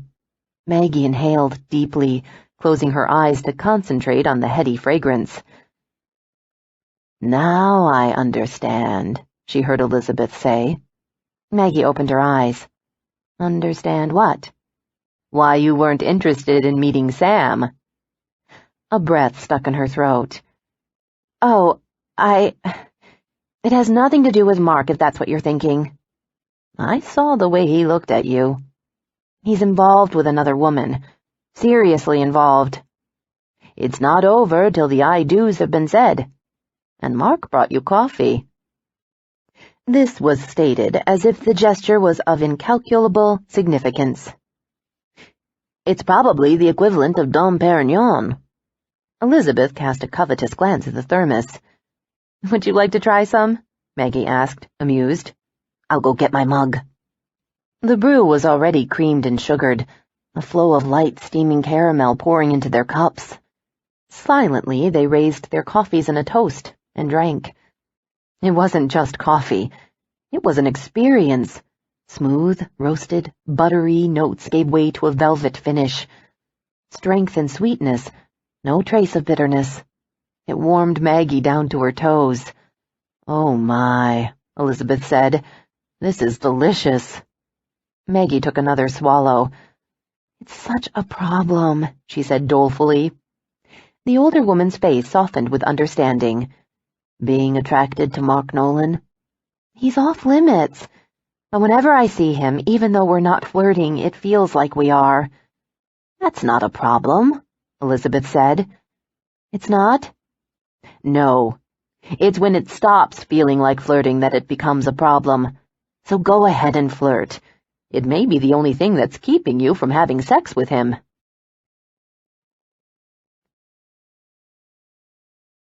Chapter 8. On Halloween, Mark insisted that Sam be the one to take Holly to the activities in Friday Harbor, including a film shown at the library, trick-or-treating at local stores, and a children's party at the fairgrounds. Make sure to drop by the toy shop to see Maggie, Mark added. You sure? Sam asked doubtfully. Yes. Everyone wants the two of you to meet, including Maggie herself. So go for it. Ask her out if you like her. I don't know, Sam said. You have that look on your face. What look? The look you get just before you kick someone's ass. I'm not going to kick anyone's ass, Mark said calmly. She's not mine. I'm with Shelby. Then why does it feel like asking Maggie out would be rackjacking you? It wouldn't be rackjacking. I'm with Shelby. Sam had laughed quietly and scratched his head. Your new mantra. Okay, I'll check her out. Later, Sam returned home with Holly, who'd had a wonderful time during the Halloween activities and had filled an entire plastic pumpkin bucket with candy. Ceremoniously, they spread the candy on the table, surveyed it with admiration, and Holly chose 2 or 3 pieces to eat right then. Okay, upstairs to the bathtub, Mark had said, bending down to let Holly climb onto his back. This is about the grimiest, stickiest little fairy I've ever seen. You don't believe in fairies, Holly said, giggling, as he carried her up the stairs piggyback. I do too. I've got one right here. After drawing her bath and putting a clean nightgown and towel on the closed lid of the toilet seat, Mark went downstairs. Sam had just finished putting the candy into a large Ziploc and was straightening up the kitchen. So, Mark asked gruffly, did you go into the shop? About 20 of them. The town was crazy busy. The toy shop, Mark said through gritted teeth. Oh, you're asking about Maggie. Sam reached into the fridge for a beer. Yeah, she's a hottie, and Holly's crazy about her. She sat on the counter and helped Maggie hand out candy. I think she would have stayed there all night if I'd let her. He paused, tilting back the beer. But I'm not going to ask Maggie out. Mark watched him alertly. Why not? She gave me the Heisman. The what? You know. Sam mimicked the outstretched blocking arm of the Heisman Trophy pose. She was friendly, but not interested. Well, she should be, Mark said in annoyance. You're single, decent looking. What's her problem? Sam shrugged. She's a widow. Maybe she's not finished grieving for her husband. It's time for her to be finished, Mark said. It's been 2 years. She needs to start living again. She needs to take a chance on someone. Like you? Sam asked perceptively. Mark shot him a dark glance. I'm with Shelby. Yeah, I got that, Sam said with a quiet laugh. Keep repeating it. Maybe at some point you'll start believing it. Mark went upstairs disgruntled. He told himself it wasn't his business if or when Maggie started going out again. Why, then, did the situation bother him so much? He found Holly in her room, dressed in her pink nightgown, waiting in bed for him to tuck her in. The bedside lamp was on, warm light glowing through the pink lampshade. Holly's gaze was fixed on the pair of fairy wings, which were hung on the back of a chair. Her fair ivory skin was dappled with red patches. Mark's heart was wrenched with concern as he saw that her eyes were wet. Sitting on the edge of the mattress, he pulled her up against him. What is it? He whispered. What's the matter? Holly's voice was muffled. I wish my mom could have seen me in my costume. Mark kissed her light hair and the delicate curve of her ear, and for a long time he just held her. I miss her too, he finally said. I think she's watching over you, even though you can't see or hear her. Like an angel? Yes. Do you believe in angels? Yes, Mark said without hesitation, despite everything he had ever said or thought to the contrary, because there was no reason for him not to allow for the possibility, especially if it comforted Holly. Holly drew back to look at him. I didn't think you would. I do, Mark said. Faith is a choice. I can believe in angels if I want to. I believe in them too. Mark smoothed her hair. No one's ever going to replace your mom, but I love you as much as she did, and I'll always take care of you. And so will Sam. And Uncle Alex. And Uncle Alex. But I was thinking, what if I marry someone who would help me to take care of you and love you in a mom-type way? Would you like that? Uh-huh. What about Shelby? You like her, right? Holly considered that. Did you fall in love with her? I care about her. A lot. You're not supposed to marry someone if you don't fall in love with her. Well, love is a choice, too. Holly shook her head. I think it's something that happens to you. Mark smiled into her small, earnest face. Maybe it's both, he said, and tucked her in. The following weekend, Mark went to Seattle to visit Shelby. Her cousin's engagement party would be held on Friday at the Seattle Yacht Club on Portage Bay.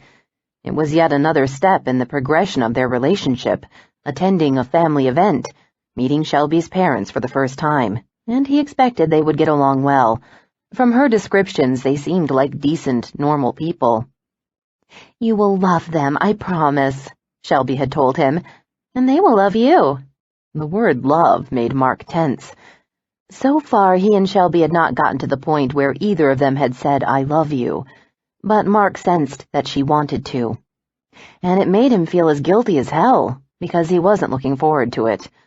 Of course, he would say it back. And he would mean it, but probably not in the way that she wanted him to mean it. A few months ago, Mark would have assumed that love was an ability he lacked, but Holly had disproved that entirely, because the feeling of wanting to protect Holly, give her everything, this soul-deep urge to make her happy, it was unquestionably love. Nothing Mark had ever felt before came close. On Friday afternoon, Mark took a flight to Seattle, worried as hell because Holly had come home from school with a slight fever, 99.9. "I should cancel," he told Sam. "You're kidding, right? Shelby would kill you. I got it covered. Holly will be fine." "Don't let her stay up late," Mark had said sternly. "Don't let her eat crap. Don't miss her next dose of ibuprofen or—" "Yeah, I know. Everything's fine.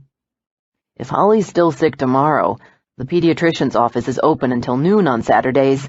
I know all the stuff you know. If you don't leave now, you're gonna miss your flight."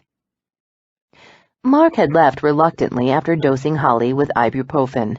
He had left her resting on the sofa watching a movie. She looked small and fragile, her cheeks colorless. It bothered him to leave her, even though Sam had assured him everything would be all right. "I'll have my cell phone with me," he had told her. "If you want to talk to me, if you need me, you call whenever you want. Okay, sweetheart?" "Okay." And Holly had given him the toothy little grin that never failed to melt his heart. Leaning over her, he kissed her forehead, and they rubbed noses. It felt wrong to walk out of the house and go to the airport. Every instinct prompted him to stay. But Mark knew how much the weekend meant to Shelby, and he had no desire to hurt or embarrass her by not showing up to a family event. Shelby picked him up at the airport in her sleek BMW Z4. She wore a sexy black dress and high-heeled pumps, her ash-blonde hair styled loose and straight. A beautiful, classy woman. Any guy would be lucky to have her, he thought. He liked Shelby. He admired her. He enjoyed her company. But the lack of turbulence and intensity between them, which had always seemed so right before, had begun to seem vaguely wrong. "We're meeting Bill and Allison for dinner before the party," Shelby said. Allison had been her best friend since college and was now the mother of 3 children. "Great." Mark hoped he would be able to get his mind off Holly long enough to enjoy dinner. Pulling out his phone, he checked to see if there were any messages from Sam. Nothing. Noticing his frown, Shelby asked, "How's Holly? Still under the weather?" Mark nodded. "She's never been sick before. At least not since she's been with me. She had a fever when I left." "She'll be fine," came Shelby's soothing reply. A smile curved her lightly glossed lips. "I think you're sweet to be so concerned about her." They went to a casually sophisticated restaurant in Seattle, the main room dominated by a 20-foot central tower of wine bottles. They ordered an excellent Pinot Noir for the table, and Mark drained his glass quickly, hoping it would help him to relax. It had begun to rain outside, water glittering on the windows. The rain was slow but steady, the clouds piled like unfolded laundry. Buildings crouched patiently beneath the elements, letting the storm water run through paved cascades and across vegetated swales, and into roadside rain gardens. Seattle was a city that knew what to do with water. As Mark watched the oblique patterns of rivulets sliding along building exteriors of stone and glass, he couldn't help thinking of the rainy night, less than a year ago, that had changed everything. He realized that before Holly, he had measured out his emotions as if they were some finite substance. Now there was no hope of stopping or containing them. Was parenting ever going to get easier? Did you ever reach a point where you could stop worrying? "This is a new side of you," Shelby said with a quizzical smile as she saw Mark checking his phone for the 20th time during dinner. "Sweetie, if Sam hasn't called, that means everything's okay." "It could mean something's wrong and he hasn't had a chance to call," Mark said. Allison and Bill, the other couple, exchanged the smiling, slightly superior glances of experienced parents. "It's hardest with the first one," Allison said. "You're scared every time they get a fever. By the time you have the second or third, you stop worrying so much." "Kids are pretty resilient," Bill added. Knowing that all of this was intended to ease Mark's worry didn't help one bit. "He'll be a good father someday," Shelby told Allison in a smiling aside. The praise, which probably should have pleased Mark, elicited a flare of irritation. Someday? He was a father now. There was more to being a parent than a biological contribution. In fact, That was the least part of it. "I need to leave for just a minute to call Sam," he told Shelby. "I just want to find out if the fever's gone." "Okay, if it will help you to stop worrying," Shelby said. "Then we can enjoy the rest of the evening." She gave him a meaningful glance. "Right?" "Right." Mark leaned over and kissed her cheek. "Excuse me." He stood from the table and went to the restaurant lobby and pulled out his cell phone. He knew that Shelby and the other couple thought he was overreacting, but he didn't give a damn. He needed to know that Holly was okay. The call was picked up. He heard his brother's voice. "Mark?" "Yeah, how is she?" A nerve-wracking pause followed. "Not great, actually." Mark felt his blood turn to ice water. "What do you mean, not great?" "She started throwing up not long after you left. She's been puking her guts out. I never would have believed one little body could produce so much evil stuff." "What are you doing for her? Have you called the doctor?" "Of course I did." "What did he say?" "That it's probably flu, and to give her sips of an oral rehydration fluid. And he said the ibuprofen may have made her sick to her stomach, so we're just going to go with Tylenol now." "Does she still have a fever?" 102 last time I checked. Unfortunately, she can't keep the medicine down long enough for it to do much good." Mark gripped the phone tightly. He'd never wanted anything as much as he wanted to be back on the island right then, taking care of Holly. "Do you have everything you need?" "Actually, I have to pick up some stuff at the grocery store, like Jell-O and clear broth, so I'm going to get someone to babysit for a little while." "I'm coming back." "No, don't. I've got a whole list of people I can call, and Oh, Jesus, she's throwing up again. Gotta go." The connection went dead. Mark tried to think above the rush of panic. He called the airline for a reservation on the next flight to Friday Harbor, called for a cab, and strode back to the table. "Thank goodness," Shelby exclaimed with a taut smile. "I wondered what was taking you so long." "I'm sorry, but Holly's sick. I have to go back." "Tonight?" Shelby asked, frowning. "Now?" Mark nodded and described the situation. Allison and Bill looked sympathetic, while Shelby appeared increasingly distressed. This sign of concern for Holly gave Mark a new sense of partnership with her, a feeling of connection. He wondered if she would consider going back with him. He wouldn't ask her to, but if she offered... Standing from the table, Shelby touched his arm gently. "Let's talk about this in private." She sent a somewhat weary smile in Allison's direction. "Back in a sec." "Absolutely." And the two women exchanged one of those unfathomable female something-is-brewing glances. Shelby went with Mark to the entrance of the restaurant, to a corner where they could talk undisturbed. "Shelby," Mark began. "Listen," she interrupted gently. "I'm not trying to frame this as a choose between Holly or me thing. But she'll be fine without you, and I won't be. I want you to come to this party tonight and meet my family. There's nothing you can do for Holly that Sam's not already doing." By the time she had finished speaking, Mark's feelings of warmth and connection had vanished. No matter what she said, she was making him choose between her and Holly. "I know that," he said, "but I want to be the one doing it for her. And there's no way I could have a good time tonight, knowing my kid is sick. I'd be in a corner with my cell phone the whole time." "But Holly's not yours, not your own kid."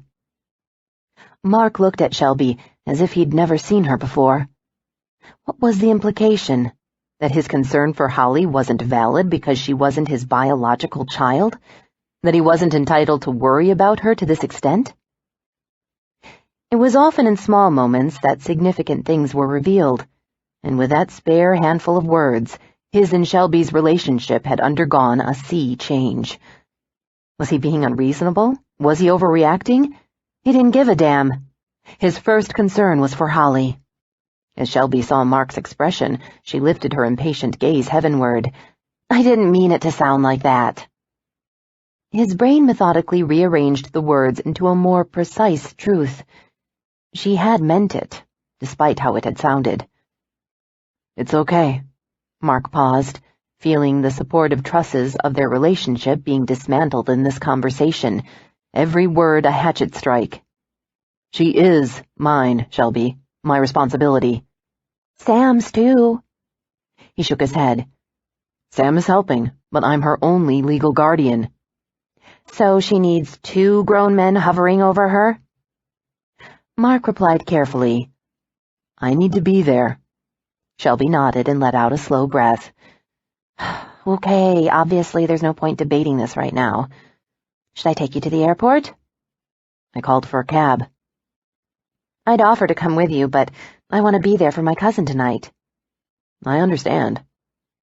Mark put a hand on her back in a gesture of appeasement. Her spine was stiff and straight, as if it had been carved in ice. I'm going to take care of dinner. I'll leave my credit card number with the hostess. Thank you. Bill and Allison will appreciate that. Shelby looked glum. Call me later and let me know how Holly is, although I already know she'll be fine. Okay. He leaned down to kiss her, and she turned her face so that his lips met her cheek. Chapter 9. The cab ride to the airport seemed to take forever. The flight back to Friday Harbor was so slow that Mark was certain he could have gotten there faster by kayak. By the time he'd driven back home to Rain Shadow Vineyard, it was almost 10 o'clock. An unfamiliar car was parked in the driveway, a white Sebring. Mark entered the house through the back, walking straight into the kitchen. Sam was there, pouring himself a glass of wine. He looked haggard. The front of his T-shirt was water-splotched, and his hair was standing up in places. An array of medicine bottles and empty glasses had accumulated on the counter, as well as a plastic jug of rehydrating drink. Sam looked at him and shook his head. I knew I shouldn't have told you, he said in resignation. My God, Shelby must be pissed. Setting down his bag, Mark stripped off his jacket. I don't give a damn. How is Holly? Whose car is in the driveway? It's Maggie's, and Holly's better. She hasn't thrown up for an hour and a half. Why did you call Maggie? Mark asked, nonplussed. Holly likes her, and when I met her on Halloween, she told me to let her know if we ever needed help with Holly. I tried Alex first, but there was no answer, so I called Maggie. She came right over. God, she is great. While I was at the store, she put Holly in a lukewarm bath, cleaned things up, and got her to keep down some medicine. So the fever's gone? For the time being. It keeps spiking, though. We'll have to keep checking on her. I'll take the night shift, Mark said. You get some rest. Sam gave him a weary smile and took another swallow of wine. I could have handled it, but I'm glad you came back. I had to. I would have been rotten company at the party tonight, worrying about Holly. What did Shelby say? She is not happy. She'll get over it. This is nothing that a bouquet of flowers and a little groveling won't fix. Mark shook his head irritably. I'm not above groveling, but it's not going to work out with Shelby. Sam's eyes widened. You're going to break up with her over this? No, it's not this. It's just that lately I've realized... Never mind, I'll tell you later. I have to see Holly. If the two of you split, Sam said as Mark headed for the stairs, make sure that Shelby knows I'm available for revenge sex. The hallway that led to Holly's room smelled like ammonia and bath soap. Lamplight sent a soft varnish across the rough wood flooring. For a moment Mark tried to imagine what an outsider's impression of the house would be. Some of the rooms unfinished, the floors that needed sanding, the unpainted interiors. It was a work in progress. At this point, they had spent their efforts on structural restoration, making the house safe and sound, but they hadn't gotten around to doing much cosmetic work on it yet. No doubt Maggie had been appalled. Entering Holly's room, he stopped just inside the doorway. Maggie was on the bed beside Holly, who was snuggled in the crook of her arm. A new stuffed animal was tucked on Holly's other side. With her face bare of makeup and her hair pulled back in a ponytail, Maggie looked like a teenager. There were scattershot golden freckles on her nose and the crests of her cheeks. She was reading aloud to Holly, who was glassy-eyed but peaceful. Holly gazed toward Mark with drowsy confusion. "You came back." Mark went to the bed and leaned over her, smoothing back her hair. His hand lingered on her forehead, testing her temperature. Course I came back," he murmured. "I'm not going anywhere if my girl is sick." "I threw up," she told him solemnly. "I know, sweetheart."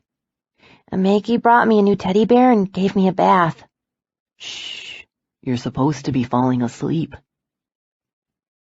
He looked over at Maggie, caught by her dark gaze. He had to check himself from reaching out to touch her, from grazing his fingertips across the festive spray of flecks across her nose. Maggie smiled at him. "One more page to finish the chapter," she said, a question tipping her voice, and he nodded. Drawing back, Mark sat on the side of the bed as Maggie continued to read.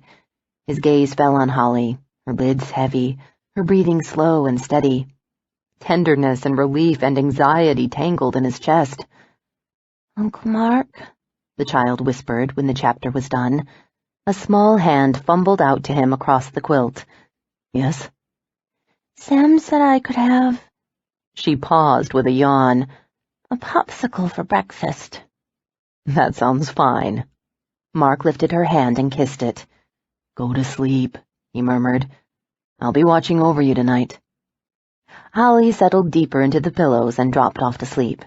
Slowly, Maggie extricated herself, maneuvering off the bed. She was wearing jeans and sneakers, and a pink cotton sweater that had ridden up to her waist, revealing a strip of pale midriff.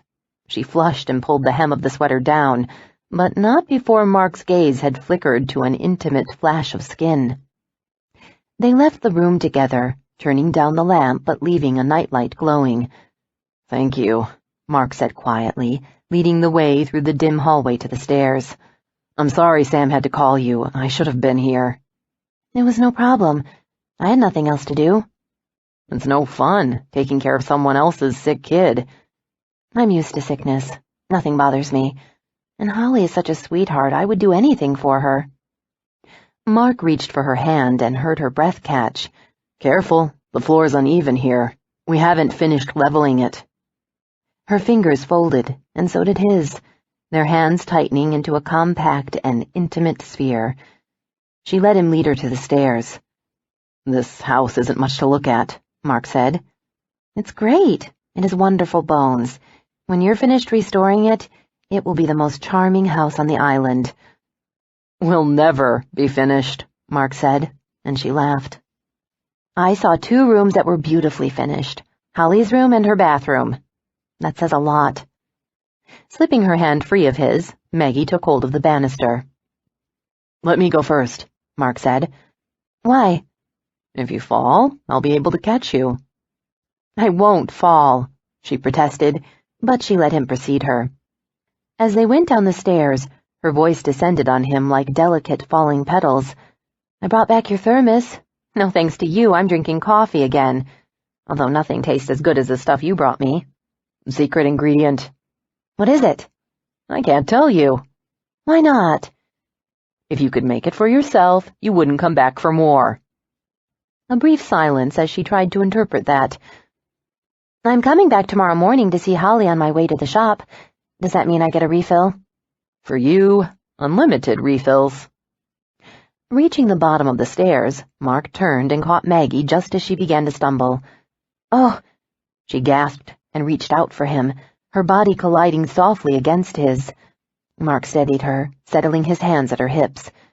A few of her curls brushed the side of his face, the touch of cool silk arousing him instantly.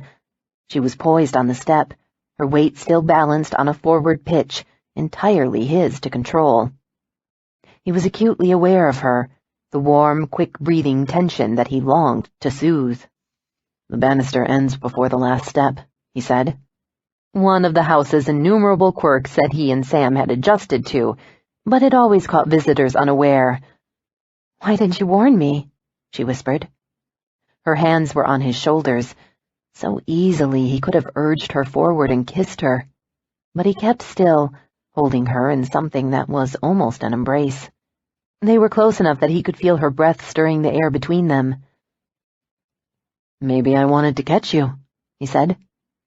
Maggie made a nervous sound of amusement, betraying how thoroughly she'd been caught off guard. He felt the subtle, kneading pressure of her fingers, like a cat testing a new surface. but she gave no indication of what she wanted, made no movement toward or away, just stood in helpless waiting. He stepped back and guided her off the step, and led the way into the warm glow of the kitchen. Sam had finished his wine and was pouring another.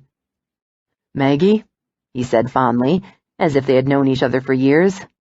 "My wingman." She laughed. "Can a woman be wingman?" "Women are the best wingmen," Sam assured her. "Would you like a glass of wine?" She shook her head. "Thanks, but I have to get back home. My dog needs to be let out." "You have a dog?" Mark asked. "I'm fostering him, actually. I have a friend who runs an animal rescue program on the island, and she talked me into taking care of him until she can find him a forever home." "What breed is he?" "A bulldog. He's got everything that can go wrong with a bulldog. Bad joints, an underbite, skin allergies, wheezing. And to top it all off, Renfield has no tail. It was an inverted corkscrew and had to be amputated." "Renfield? After Dracula's bug-eating henchman?" Mark asked. "Yes. I'm trying to make a virtue of his ugliness. In fact, I think there's something sort of noble about it. Renfield has no idea how hideous he is. He expects to be loved anyway. But some people can't even bring themselves to pet him." Her eyes sparkled, and a rueful grin crossed her face. "I'm getting desperate. I may end up being stuck with him." Mark stared at her in fascination. She had a quality of uncalculated niceness that was as seductive as it was endearing. She wore the look of a woman who was meant to be happy, who loved generously, who would care for a dog that no one else wanted. He remembered Maggie telling him that after what she'd gone through with her husband's death, she had nothing left to give. But the truth was, she had too much to give. Sam had gone forward to drape an arm around her shoulders. "You saved a life tonight," he told her. "Holly's life was never in danger," Maggie said. "I meant mine." Sam grinned at Mark. "You realize, of course, that one of us is going to have to marry her." "Neither of you is my type," Maggie said, and a startled giggle escaped her as Sam dipped her, Valentino style. "You fill the empty void in my soul," Sam told her ardently. "If you drop me," she said, "you're toast." As Mark watched their clowning, he was suffused with jealousy. They were so at ease with each other, so comfortable, instant friends. And Sam's playful faux wooing seemed a mockery of Mark's feelings toward Maggie. "She needs to get home," he told his brother curtly. Hearing the edge in his tone, Sam shot him an astute glance, and his smile widened. He brought Maggie upright, gave her a quick hug, and retrieved his wine glass. "My brother will walk you out to your car," he informed her. "I would offer, but I don't want to lose my drinking momentum." "I can find my own way out," Maggie said. Mark accompanied her anyway. They went out into the November night, the black-violet sky chafed by clouds, the air crisp and cold-bitten. Gravel gnawed at the soles of their shoes as they walked to Maggie's car. "I have something to ask you," Mark said as they reached the vehicle. "Yes?" she asked warily. "What do you think about dropping the dog off with us tomorrow morning? He could spend the day with Holly, maybe run a few errands with me. We'd take good care of him." It was too dark to see Maggie's expression, but surprise laced through her voice. "Really? I'm sure Renfield would love it. But you wouldn't want to be seen with him." They stood beside the car, facing each other in the ghostly smudge of light that came from the kitchen windows. Mark's vision adjusted to the shadows. "Honestly, it's embarrassing," Maggie continued, "taking Renfield anywhere. People stare. They ask if he had a run-in with a weed whacker." Did she think he was intolerant? Narrow-minded? That his standards were so high that he couldn't handle, even for a day, the company of a creature who was less than perfectly attractive? Hell, had she gotten a good look at the house